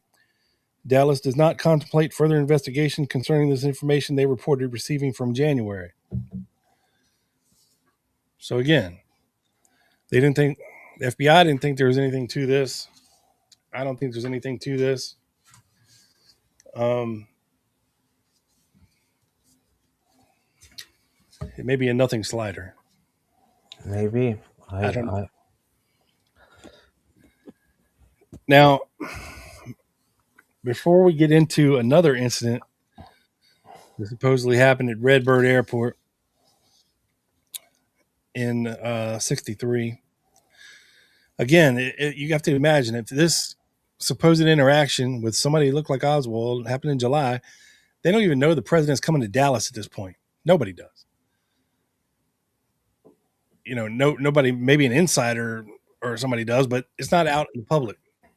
So they couldn't obviously know without some serious inside information that the president planned on making a trip to Dallas in November.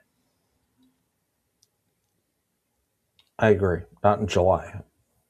So, and again, he's putting a date on here, sometime in September, October, wanting to go to Mexico. Well, that does line up with Oswald's trip to Mexico, for sure. But again, he wasn't in Dallas at this time. He was in New Orleans. And if you're in New Orleans and pilots of small aircraft that could take you to Mexico, you'd probably call Dave Ferry from the Cap Squadron, or he'd have some kind of connections that he could run down to get this done instead of somehow making his way all the way to Dallas to talk to some Scafuzzary at Redbird Airport about it. Mm-hmm. Sally asked, wasn't it announced in April? It might have been, but I don't think the exact dates were. It might have been like the southern leg type of thing. Like he's going to come to Texas. I think it was planned in April, like higher ups, like the people immediately surrounding them. Right. And I think it was announced in September, October. Yeah. And then, of course, the final plans were, laid out in the paper of the motorcade route and everything a couple of days before the assassination. But, but before we get there, I came across an interview with somebody who has a story, Joe, and I will preface this by saying it is a story. But it is also a story from a real guy, who went on tape and was interviewed by a news organization, namely a local news organization in New Orleans. And it goes a little something like this. When what? When was this interview? Oh, that's a good question. Sorry. November 12th, 2019. Okay. By the Conroe News organization. And I guess it was 125 years of their news service being in business. So, it's a legit news organization. Okay. Jesse Berwick, now 91, was an air traffic controller at the New Orleans Lakefront Airport at the time of JFK's assassination. Meaning, Hammond? no, New Orleans Lakefront Airport. Okay. Different than Hammond. Got it. Yeah, Hammond is another city in Louisiana. Got it.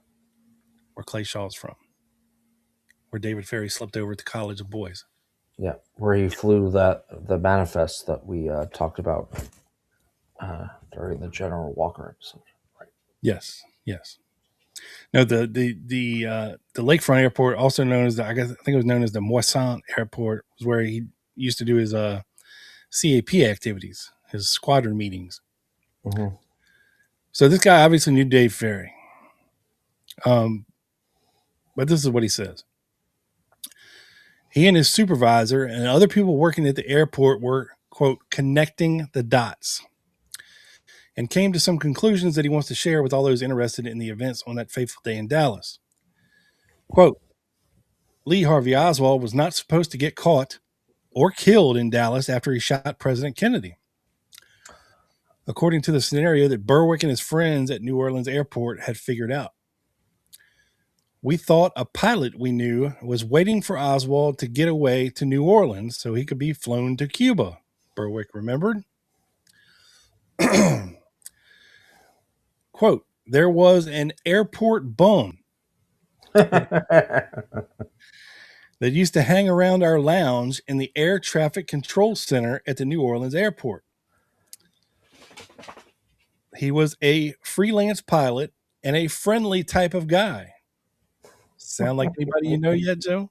Yes. Good guy. Good God. Even if he never had any money and always bummed cigarettes and coffee from us when we were on breaks, said Berwick. Those are the worst type of people that just bum cigs from you. Buy me a coffee and let me get a cigarette from you. The only name we knew him by was Butler. Everybody knew him and liked him. He even slept on a couch in the lounge, and when we were on an early shift at 7 a.m., he would be waking up and have a cup of coffee with us. The New Orleans Air Traffic Control Center had widespread radar and was responsible for any air traffic in the northern Gulf of Mexico. Before Houston International Airport was built and everyone moved to the area, Customs and Border Patrol had offices in the basement of their building and used their radar to conduct their business as well. Excuse me. They were especially interested in flights from the United States to Cuba after the embargo took effect. Okay.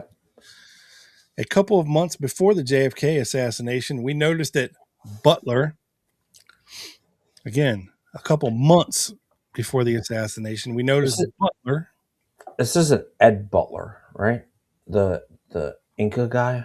No, this is just a guy said his name was Butler. Oh, this is the Bum Butler. Butler.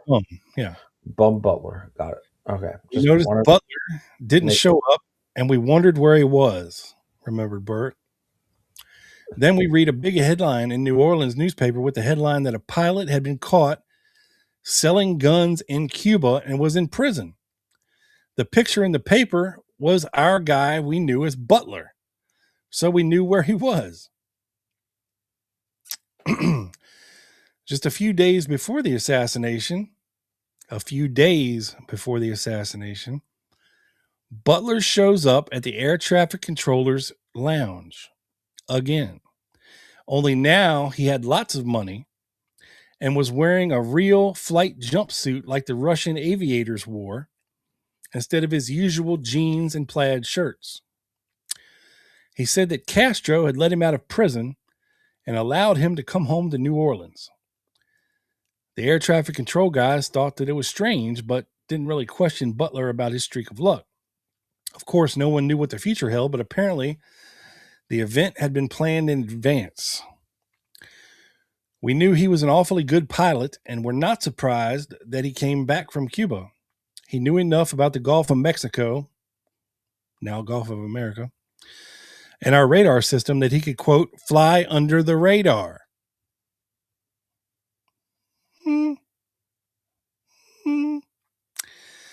If he wanted to avoid detection, and we were actually surprised that he got caught, Berwick said. Berwick and his supervisor were shocked, just like everyone else, when we heard the news that President Kennedy had been shot and later died at Dallas Hospital. When Oswald was shot and killed by Jack Ruby, it was even more shocking. When Oswald was shot, Butler flew away and never returned. And Berwick and his supervisor started connecting the dots about the connection between Butler and Oswald, especially the timing.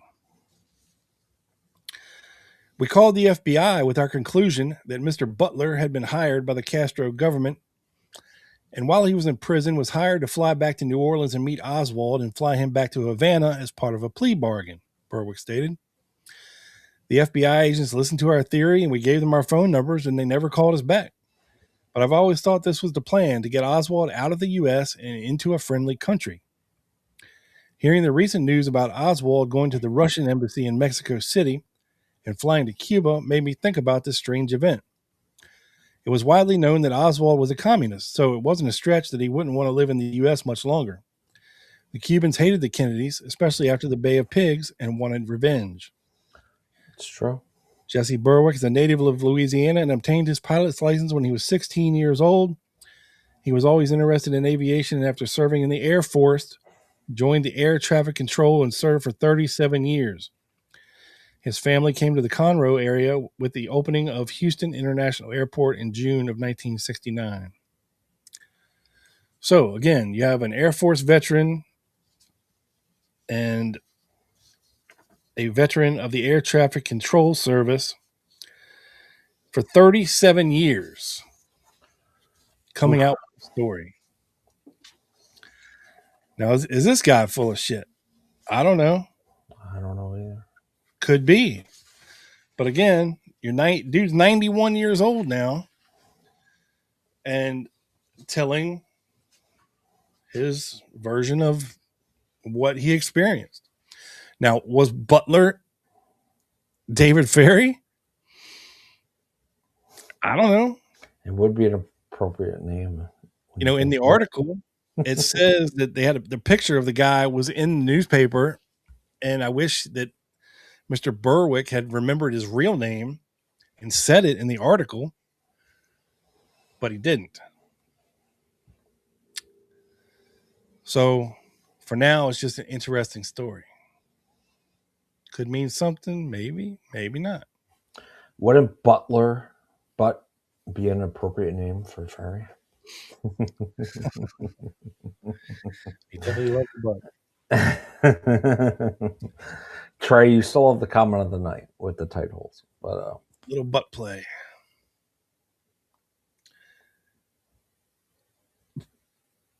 Yeah. Oh, let me pop this up.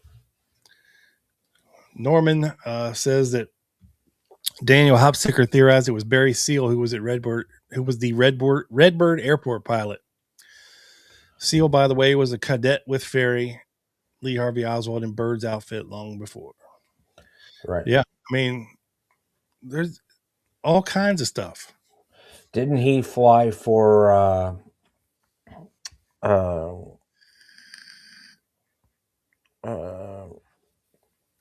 that drug dealer, the big one? Barry Seal? What the fuck's his name? I'm blanking on it. I'm sure he did. Narcos. What's it? God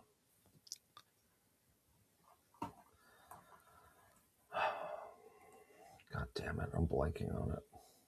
I don't know. He was one of those, double agents that he was working for the CIA and the fucking Narcos. He was born in Louisiana. Drug smuggling with, God damn it, Medellin cartel. What's his name? God damn it, I'm blanking on it. Pablo Escobar. Jesus Christ, I'm an idiot. Yeah. Yeah. I think he got popped doing that later on. Sorry. Quite possible. Now, let's move on to another Redbird Airport accusation Okay. that is not in Larry's presentation. Mm-hmm. And By the way, Rob, I ordered this book today. Oh, did you? Yes, Mary Haverstick's A Woman I Know, right? Ooh, look at you with the hardcover, smoking a.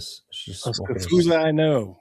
that's, The Joe Borelli story. yeah, look at her smoking a cig. That's pretty gangster. Your confirmation picture will be on the cover. Oh my God, stop it. Become a member to see my confirmation photo. And this book was sent to me by our buddy John here in the chat. That's why I told him to stick around. He was nice enough to buy it on Amazon and have it sent directly to my house, which is, a favor I'll always be in favor of. Very nice. If you want to buy your boy a book, yeah, I'll give you my address and you can have it shipped directly to my house. Yeah, I don't know why I blanked on that so long, Tubes. I just couldn't place it, but yeah, I believe he was a pilot for Escobar. Too many drugs. Too many years of drugs. Allegedly.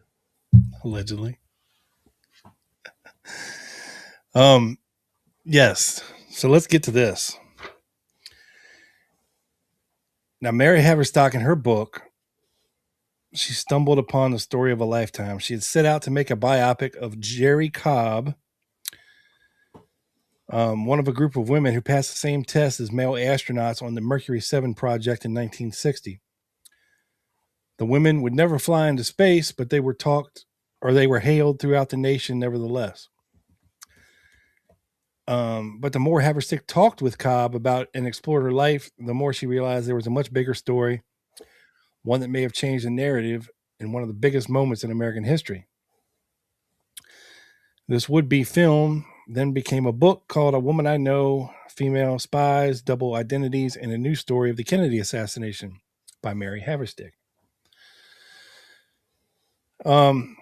Haverstick admitted there's a lot to unravel in this book. Much of her research is over a 10 to 12-year period. Was from CIA or Kennedy assassination files. She talked about how a planned film about Jerry Cobb became much more and led to the book. What I thought she was this wonderful astronaut candidate, tried to become an astronaut before women could and was rejected, fought for female rights,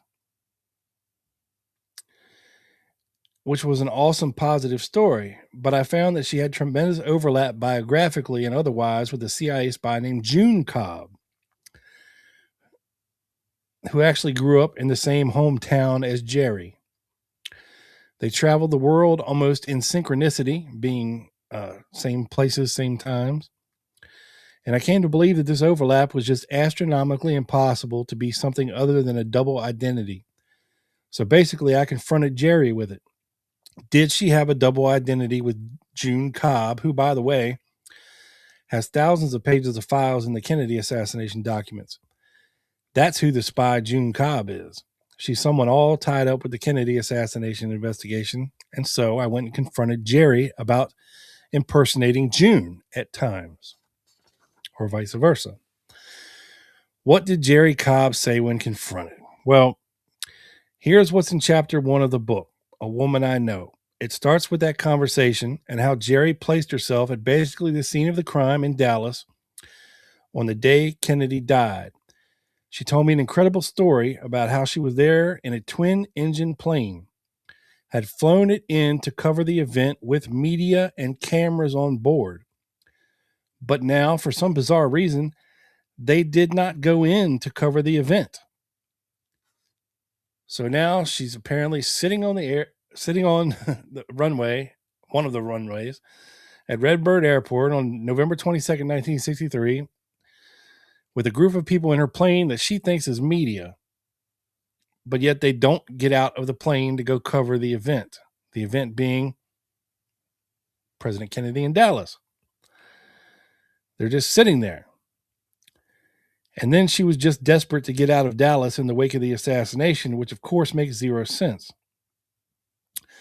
Jerry Cobb told Haverstick that she was on the runway at Redbird Airport in Dallas when Kennedy was actually killed.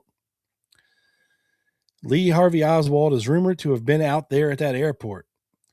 There were many strange ties to that airport, and Oswald was heading in the direction of that airport as he was trying to leave Dallas. Maybe you can pull up a map of Oak Cliff and kind of see where the hell Redbird was.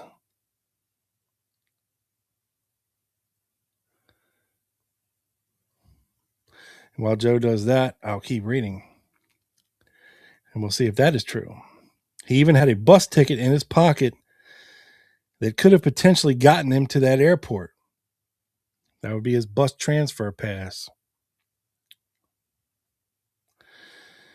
So there are many questions. Before I found what I found about Redbird, what I learned about Redbird was that it was a little executive airport where private planes would come in. And just like what Jerry Cobb flew. And of course, Jerry told me the story in chapter 1 when she was trying to get out of there before Air Force One took off. That would have shut down the airspace when Air Force One took off. And she, for some incredible reason, needed to get out of there. But unfortunately, she was waiting for something. And when she told me that story, I could think of nothing other than a getaway flight. I mean, what was she trying to escape that day in Dallas? The book quotes extensively from CIA files and a small group in the agency that was tasked with killing Cuban dictator Fidel Castro. Haverstick was asked whether Oswald acted alone, and she says, "I do not believe that he did, and that is my result of 12 years of research on the topic, as well as conversations with the woman I came to know. And basically, my views are now in line with 65% of the American citizens who were recently polled who agree with me that there are just too many problems with the story, and that Oswald did not act alone, if at all." All right, Joe, where are we at here? All right. So we got Dallas here. We got Love Field to the north. Let's see. Where's. Oh. But we have. Jesus Christ, where was it?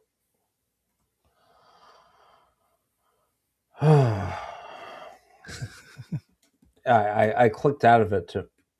I see Garland up there, and It's south. yeah, I know. I'm just so saying. that's what it's called, right? Dallas Yeah, that's where Airport, it is, and it's close to Walgreens and Subway. But Oak Cliff, right, and south of Dallas. So, all right, but let me do.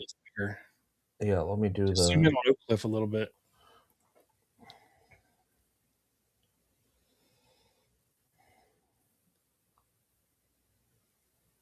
All right, that would have been a long ass walk for him.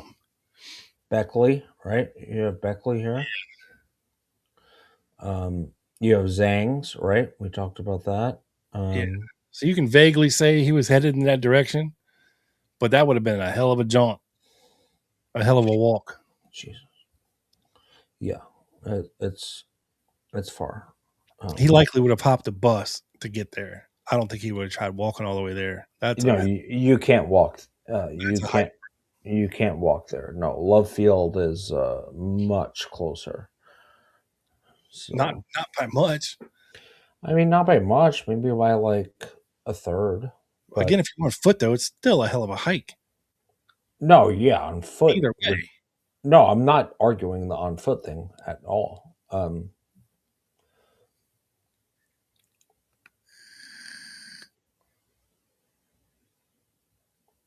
Interesting.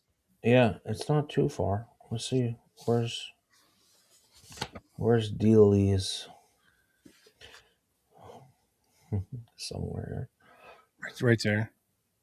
Where I missed it. Right in the middle, 6th floor museum at Dealey Plaza. It's in purple to your left, right near the big cluster. Yeah. Yeah, so he would have had to gone, obviously south, down to Oak Cliff, where Tippett was waiting for him, and then down to the, yeah, that's far.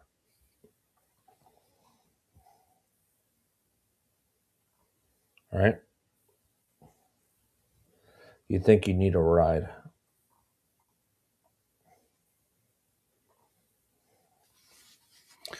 Yeah, you think. Now, from the Mary Haverstick book, in the first chapter, they talk about Redbird Airport. And Jerry, who she's talking to, Haverstick says she impersonated you, implying that June impersonated Jerry. And Jerry says, "Yeah, I heard she did. Like to use your name and pretended she was you for her spying. Yes. That's something you heard she did. Yes." And then she says, Haverstick says, "Well, there's our problem, Jerry. That's it. Our film does have a problem if June Cobb lady impersonates you. That means she's all tangled up with you and her spying.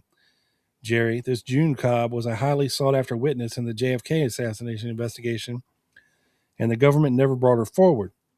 She's some kind of deep CIA agent, and if she's flying around impersonating you, then we found out what's wrong with the film." Jerry says, "They can't stop us. Let's ignore it and move forward."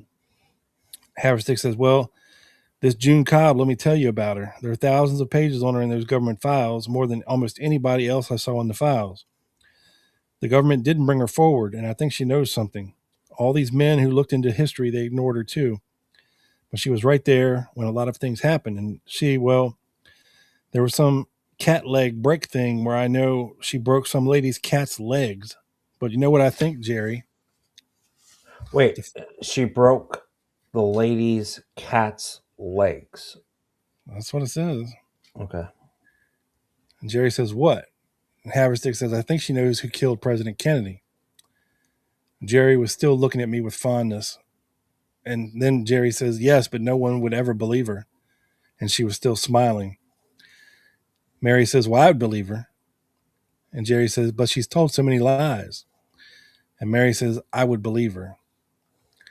So she's trying to coax the truth out of Jerry, because Jerry's saying that June impersonated her at the airport. But for some reason, Haverstick doesn't believe her. And she says, "You know what I think she did, Jerry?" "What?"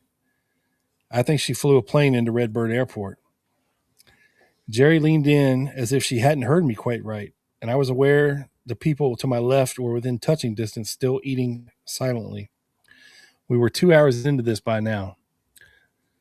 Haverstick says, "Redbird, the Dallas airport, Redbird, on the day of the assassination, November 22nd, the day Kennedy was killed." Jerry lurched back in her chair and exhaled. I'd never seen such an intense reaction. She looked like she'd been punched hard in the gut. All the time, she'd had no problem with this conversation. An agent visited me with strange warnings and tried to recruit me for the CIA. Not surprising. Her own memorabilia are classified. Ignore it and keep working. There's another lady who looks like you with the same last name running up in every town you go to, who has the same illness and, despite astronomical odds, was in one of the most remote spots on the planet at the same time you were. She doesn't flinch. All this tangled up with the Kennedy assassination, no concern there. But Redbird? Pew. Jerry looked up at the ceiling and was beginning to cry. Her face was up and she was fighting and winning to fight the tears welling in her lower eyelids. Only when she knew she could contain the tears did her head come back down. She looked at me and rasped out, "It was me at Redbird Airport." I couldn't believe this was happening. I certainly had no plan for how to proceed from here. Was this a confession, or was this a confession that she was June? Was she dropping the pretense that they were not one? Was she admitting some connection to the assassination? There wasn't a lot known about this Redbird flight except for the obscure story that a plane sat waiting to take off and revving its motor at an airport in the direction Oswald was headed. At least that was a speculation that Oswald could have been trying to get to this flight. None of this did I mention. So Haverstick says, you were at Redbird Airport the day Kennedy was killed. And she says, yes. What happened? Jerry says, I flew in a charter. I had some passengers. They were from Miami. I flew flights like that. They hired me. They were from Life magazine and were going in to cover the event. They had cameras and reporters.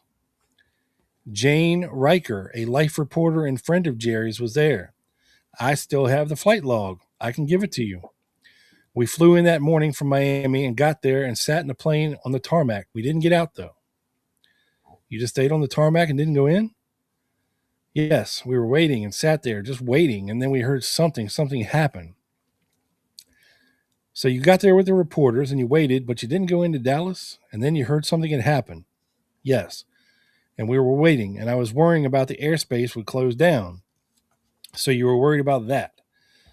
Something like this would shut down the airspace, and I wanted to take off before the airspace was shut down. We were out on the runway. But you heard the news? Yes. That Kennedy was killed? Yes. How did you hear? The radio or someone came out and told us.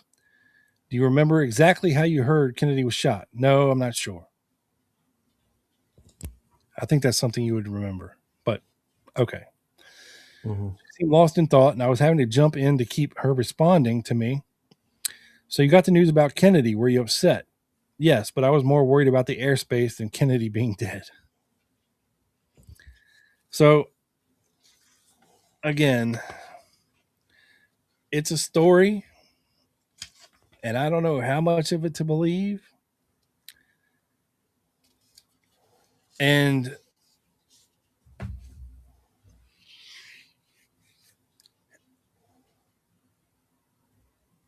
it seems like an odd event. But she says she has the flight manifest. And she says she named somebody that was on there from Life magazine from Miami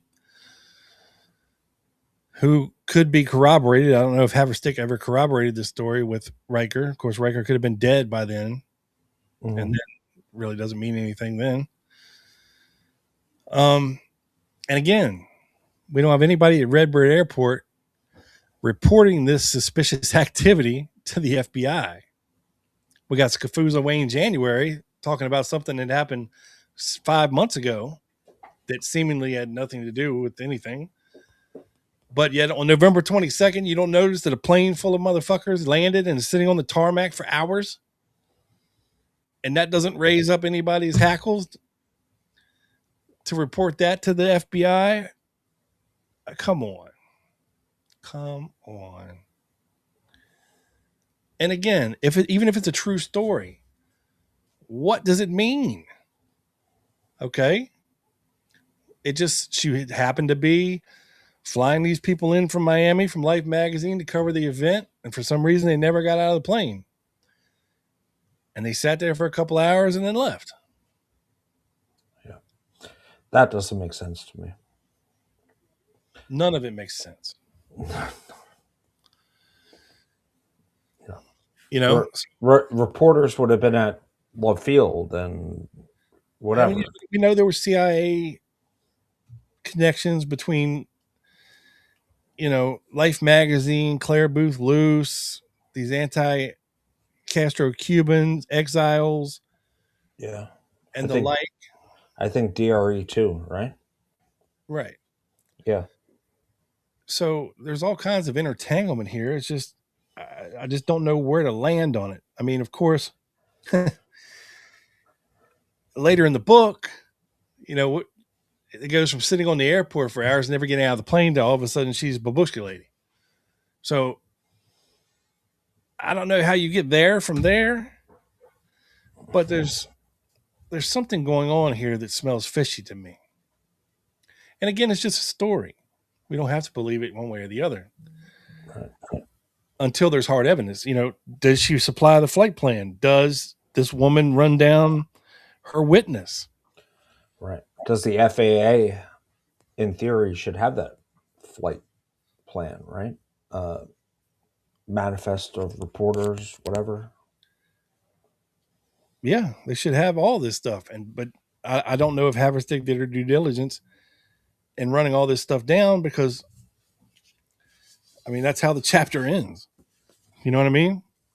And I was trying to see if she footnoted anything in here to where we could actually go back and look. So let me look at the first chapter notes section and see if there's anything there, because it's not really footnoted on the page. So let me take a look. See here. Yeah. I'm not sure if that's connected, Sally. Do you think Life got their hands on the Zapruder? That's why Life got their hands on the Zapruder film. I wouldn't make that connection. And Paula also says Haverstick doesn't believe Cobb stayed in the plane. So it goes to your, I guess, babushka lady, or her babushka lady theory. Let's see. Yeah. Cobb could have been the preggers in the theater. That's a good one, Paula. You never know. I don't know why a pregnant lady would be seeing War is Hell in the middle of the early afternoon, but I mean, there's a note here that says that she was arrested, Cobb and Riker together, from the book Woman into Space on page 69 to 72. I don't know what that means. Doesn't mean she was on the flight the same day. 1969 to 72? What? You said 69 to 72. Yeah, pages. Okay. Okay, I'm sorry. That's her citation for Got it. knowing Riker. Got it.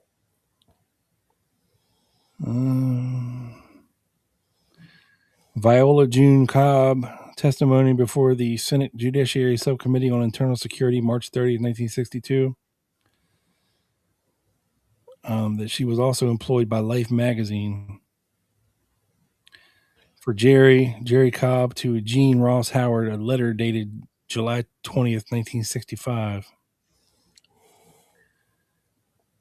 No, I said it's not likely, Sally, that pregnant women watch war films in the middle of a Friday afternoon. It's not normal. Not saying it's not possible. I'm saying it's not normal. Especially in 1963. Correct. But I mean, so what does this all mean? Once again, Joe, we're left with more questions than answers. But I think when you start to look at some of these allegations in a logical manner and put them into context with what we can prove and do know, that some of this stuff starts to fall apart at the seams, some of these allegations. And look, I didn't even bring up who's that Scafuzzary who claims he flew which one? There's a lot. Flew in the abort team, Tosh Plumley. Oh, yeah. I didn't even bring that up because it's not even worth looking into, because I don't believe a word the guy says. Some of you may do, and you may be like, Rob, quit being an asshole.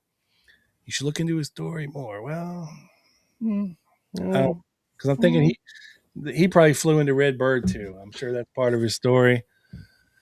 And all of that shit, but I didn't even want to go there. James. It's true. It's kind of true. You're not wrong. Uh, not that I would know, but I imagine you're not wrong. I'll trust Rob on that one. Yeah, no, I've lived it twice. Trust me, he's not far off the mark. But again, they don't have to be pregnant to be a crazy either. So yeah, but yeah, I mean, I agree with you. Like, kind of more questions than answers. I really don't know where to land on it yet. Like I said, the book is coming in the mail, Mrs. Haversticks. I ordered it today on Amazon, and I'm looking forward to getting it. But I really, until I read it, I don't really know. yeah, I mean, to me, a much more plausible scenario is the CIA doesn't give two shits about Lee Harvey Oswald, to be honest with you, especially after he's been set up and pinned for the assassination of the president. Do you really think the CIA really gives two craps about getting this guy out of the country? No. It'd be much easier to kill him. Yeah. Right. Mm-hmm. And even if he does talk, he still doesn't know who set him up. Right. Because you've used cutouts along the way. And anything he says can be denied. Because he doesn't know anybody's real names. He doesn't know how to really get in contact with anybody at the CIA or whatever, FBI, It's just these giant plans that people come up with and think they've stumbled onto some kind of miraculous information. Well, this proves that Lee Harvey Oswald was trying to get out of the country. He must have known about something about the assassination. He had to be in on it somehow. Or the super secret CIA was trying to fly him out. And, I don't buy that. I just don't think that the CIA would be worried about getting this dude out of the country. I just don't. If that's the scenario you're going with. Yeah. Yeah. I mean, I don't know, to be honest. We kind of presented a little bit of both sides of the story. We went back and forth and debated and good, in good faith and all that good shit. I don't know, man. I don't know where I land on it. Just kind of like we always do at the end of these episodes, like raises more questions than answers. Did he want to get out of the country? Did he? I know he was framed. I'm sure of that. But there's a difference between wanting to get out of the country after the assassination or wanting to eventually get to Cuba and Russia. Because that's been his plan for the entire year of 1963. Yep. It went over a last-minute thing before the assassination. Yeah. When you conflate it to be a thing after the assassination to want to get out of the country, then you're also pinning him with pulling off the crime and getting away and having foreknowledge. And having the CIA want to help this guy out to get him out of the country, which I doubt they would do. But again, just my 2 cents on the thing. Mm-hmm. I feel like we shouldn't just get on here and parrot other people's research. You got to put your own spin on it. You got to point out the warts and all in the theory. And look, Larry Hancock is brilliant as a researcher. And I'm not trying to poo-poo his theory, but it's an old theory, an older theory, if you will. And the things that make you go, just aren't there for me. That's fair enough, man. I don't fault you for it, and I honestly don't know where I stand yet on it. I definitely think he should have brought the information out and make it known if this is something that he learned. I don't even know if Larry believes the story or not. This is just simply them relaying some research and a story with a couple supporting documents. that don't really support the narrative. But okay. Yeah. I mean, was it narcotics? Was it gold dust? I mean, But again, that has nothing to do with what he's talking about. Those were mystery calls he got from people early in '63 who wanted him to do something, and you're just conflating that it has something to do with the assassination. It might have nothing to do with the assassination. well, I'm not conflating it. It sounded like it. I'm just bringing up the different points, man.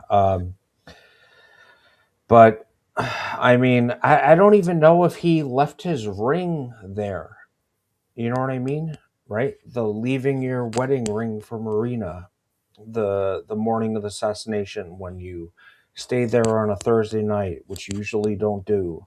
Like, who knows? You know what I mean? Like, is that made up? Is that not? I don't know. I have no idea.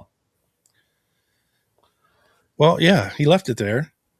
But again, and you can verify it by looking at his arrest photos. Does he have the ring on? No, he's got his USMC ring on, and he's got his ID bracelet. His $3 ID bracelet on. He doesn't have his wedding ring on, so you can infer from that he left it somewhere, and he probably left it where he stayed the night before, which was at Ruth Payne's house. But now the reason that he left it, if you want to conflate that, well, he knew he was going to do something and leave. You can say that, but you got to remember that him and Marina were not getting along at this time. No, they were separated. They were living apart. Okay. Yeah. Mm-hmm. They had just had a baby, and things weren't getting better, right? Nope. And Marina's got Ruth in her ears saying what a piece of shit this guy is. Yeah. He's no good. He can't take care of you and your family. Blah blah blah blah blah. You don't need a man. Look, I don't need a man. I got rid of this Michael Payne bullshit. I'm doing it on my own. We can do it on our own, baby. Just whatever bullshit she's in Marina's ear with. And, they might have had a conversation. They might have had a fight that night. And in the morning, Lee was like, all right, fuck it. I guess things are over. Here's your ring, bitch. I'm out. Type of thing. Yeah. Yeah. I mean, it's hard to get in the head of people almost 63 years ago, right? Like, we know their relationship was tumultuous, right? And they were living apart. Ruth and Michael were living apart. But it's not that hard, Joe, when you're saying, okay, you got to put yourself, what would drive you, Joe Borelli, who's been having problems with your wife for months and months and months. Now your wife has left you and is living with another lesbian with kids, who's left her husband, right? And he's in her ear. And you go over there, at least once a week to see the kids, try to stab a little bit, you know what I'm saying? Yeah. Get it try in. to get back in good graces, and it just doesn't happen. You're still working a Scafuzzary job. You're not making a lot of money. Now the FBI is poking around. You go over there and you have a big fucking fight with her. And it seems like now shit's really over because now you have another kid and she doesn't seem to want to reconcile with you. And there's nothing you can really do about it because you're just a Scafuzzary working a shit $1.25 job. You can't say, look, I got a house now. I can pay the bills. I can get you your washing machine. I can, I'll give you the life you always wanted, your American dream. Come back, baby. Right. You can't do that. So what are the only options that would drive Joe Borelli to drop his wedding ring in a fucking cup on his way out the door that morning as he's going to work? Some dope Cubanas. Either you knew you had a fight, you knew you weren't getting along, and you knew things weren't going to work out. Yeah. And you'd finally had that fight to where it was in your mind a final thing, like fuck it, I guess we're done. Right. At least for now. Maybe there's hope on the road, but for now, all right, bitch, you want to be like that?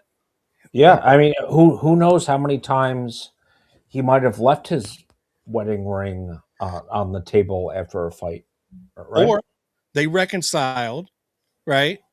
They fell madly back in love with each other that night. But yet Oswald knew in his head what he was going to do the next day and the implications of if he got caught, well, their relationship would be over forever. So he puts his wedding ring in the cup because he knows he'll never see her again, or he might never see her again. But then you're implicating Oswald as the guilty party, as doing the deed, and getting caught ultimately. So there's only two options really for putting that ring in the cup, to me. And when you weigh those two options, what's the most likely? If you don't believe Oswald did it, then it's the first option. So see, when you break these things down, Joe, it's not, you don't have to sit here and say, well, I don't know what this means. I don't know. We can figure out what things mean by just taking it logically through what people would do. Everything doesn't have to be a mystery. Right. We know their relationship was tumultuous. Like they went away from each other, then they got back together, then they went away, then they got back together. And this happened like half a dozen times, right? Throughout the time they got back from Russia, right? It's nothing new, really. Yeah, but this has been the longest period that they have ever been apart. You got to figure they weren't together from the end of September until November 22nd. So almost 2 months they've been living apart. Because from the time he goes to Mexico, allegedly, until November 22nd, they weren't living together. Marina was with Ruth the whole time. Mm-hmm. Yeah. And you know what she was. Mexico, he stayed at the YMCA. He stayed with Bledsoe. Yeah. Then he stayed at the rooming house, Beckley. Yeah, and we can guess what she was kind of spewing in Marina's ear for sure, right? That's definitely not a mystery. No. So you can kind of walk yourself through these logical explanations of things, and based upon your belief whether or not Oswald was guilty in the assassination, if you think he was, then this is the most likely scenario. But if you think that Oswald was set up as a patsy like he said he was, then this is the most logical explanation. Mm-hmm. Right?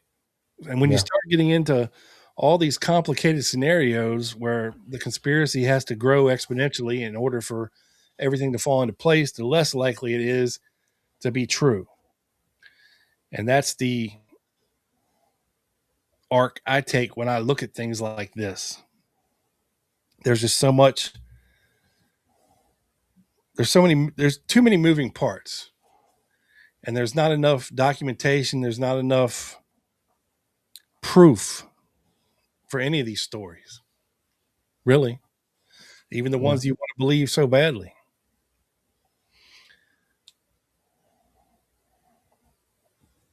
I'm right there with you, buddy.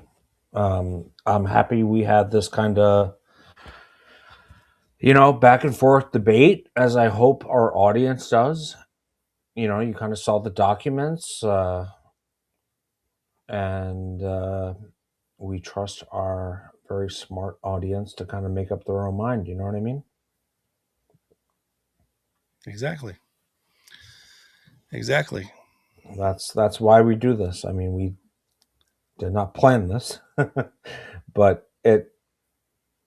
I could go either way on it. You know what I mean? I really can't get in Lee's head 3 years ago. You're a fence sitter. You are such a fence sitting motherfucker. Oh, come on. Yeah, that's not you fair. Can get in his head. You can put yourself in his shoes, Joe. And you can think to yourself, okay, I'm Lee Harvey Oswald. I've been through everything this guy's been through. And in this time of my life, this is where I'm at. This is what I'm doing. Why am I doing this? That's the question, is why is he doing what he does? Right. It's because of things happening to him in his life. Right. What is his? We know everything about this motherfucker's life. We do. What is his true end goal? You know, and it's a working theory. You know, I don't know. I know I'm a fence sitter, but I don't know. So You do know. You just don't want to say it out loud. That's all right. I'll say it for both of us. okay, say it for both of us. I just did. Okay, All right, folks. That's a pod. that's a pod. 2.5 hours in. Yeah, again. Again. We hope you learned something in terms of January and June of Jerry Cobb and Redbird Airport and Look, Jerry Cobb on her own. Fascinating story. Whether or not you want to buy into all this June Jerry Cobb CIA bullshit, that's on you. But Jerry Cobb on her own is a very fascinating story. 100%. Again, and if you think a woman flying a plane into Redbird Airport in 1963 wouldn't have attracted some attention, you're wrong. Just saying. And you can get off the fucking fence about that, Joe. No, I do not doubt that whatsoever. I that's not what I doubt. January would have said, "Hey, is this the FBI? There's some woman out here flew in a plane. Now she's sitting on the tarmac for hours with a plane full of people. I don't know what she's doing. I ain't never seen a woman flying a plane in here before." Yeah. Well, I mean, even Women January. didn't fly planes back then, bro. And to have one land in your airport on one of the runways for hours and you don't see nothing or say nothing? Come on, man. On the day of the assassination? Bullshit. I feel you, sir. I hear you.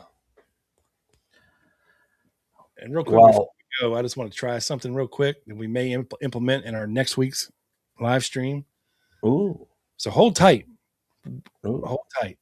hold tight. No pun intended. Okay. Ooh. Now, check this out, Joe. What do you think about this layout? Where the comments are on the screen. Let me maximize my screen here.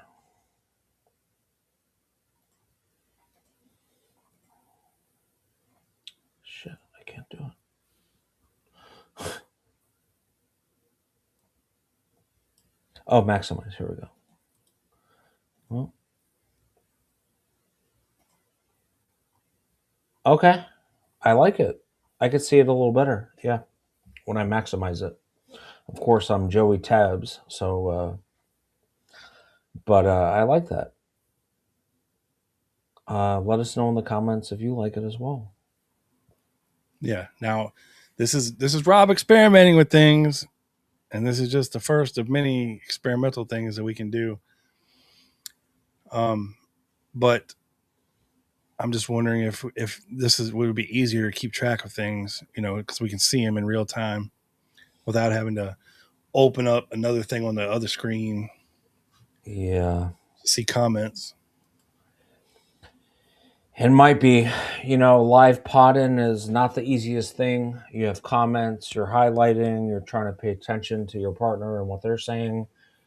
You're trying to prepare for your next segment, but I like it. Yeah. I do like it. While your partner's saying something and he's not paying any attention to what you're saying and he's doing his own Stop thing. it. What, 69 to 92? What? Stop it. Oh, I was on the tab. See, when you prepare for a show, Joe, you're supposed to do it before the show, not during the show. See, there's something called improv, and we do it every week for 2.5, almost 3 hours. So I like it though. People are saying it looks great, easy to read. So I think that's a yay.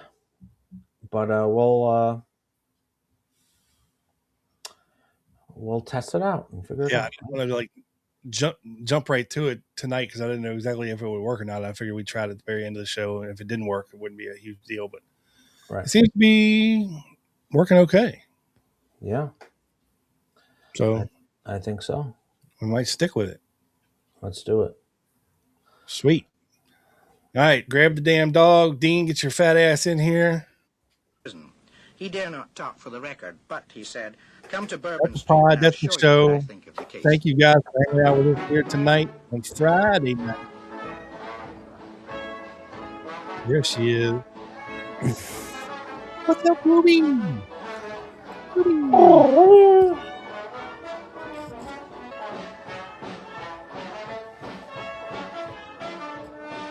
Slam the like button, folks, if you're in here. Yes. Subscribe, Told in the name of truth. like, Greatest crime hype committed it, in the name of hype justice. button. The quotation is Jim Garrison's. It could be used for It's the him first or one of the against new him year, in this folks. strange Let's get it case. started off Good with a bang. There's almost 70 people in here watching tonight, so that's a good way to start the year off. Yep. Smash the like button on your way out the door. We appreciate it. And yeah, we'll be back with a book review. We'll be back with a members only next Wednesday. I believe Yes, all we our will. holidays are done for a while. Yeah. And Allegedly. next time you see Joe, he might be in Italy. No. Next time you'll see Joe, he won't have his beard. Too prickly. And why is that, Joe? Too prickly. Allegedly. Big Bad Bob don't get no complaints. It's soft. Send me your lotion formula. It's called beard oil, man. You might want to use it every once in a while. All right, folks. That's it. Thank you. Peace. Happy New Year, everyone. Thank you for joining us. Happy New Year. As Dick Clark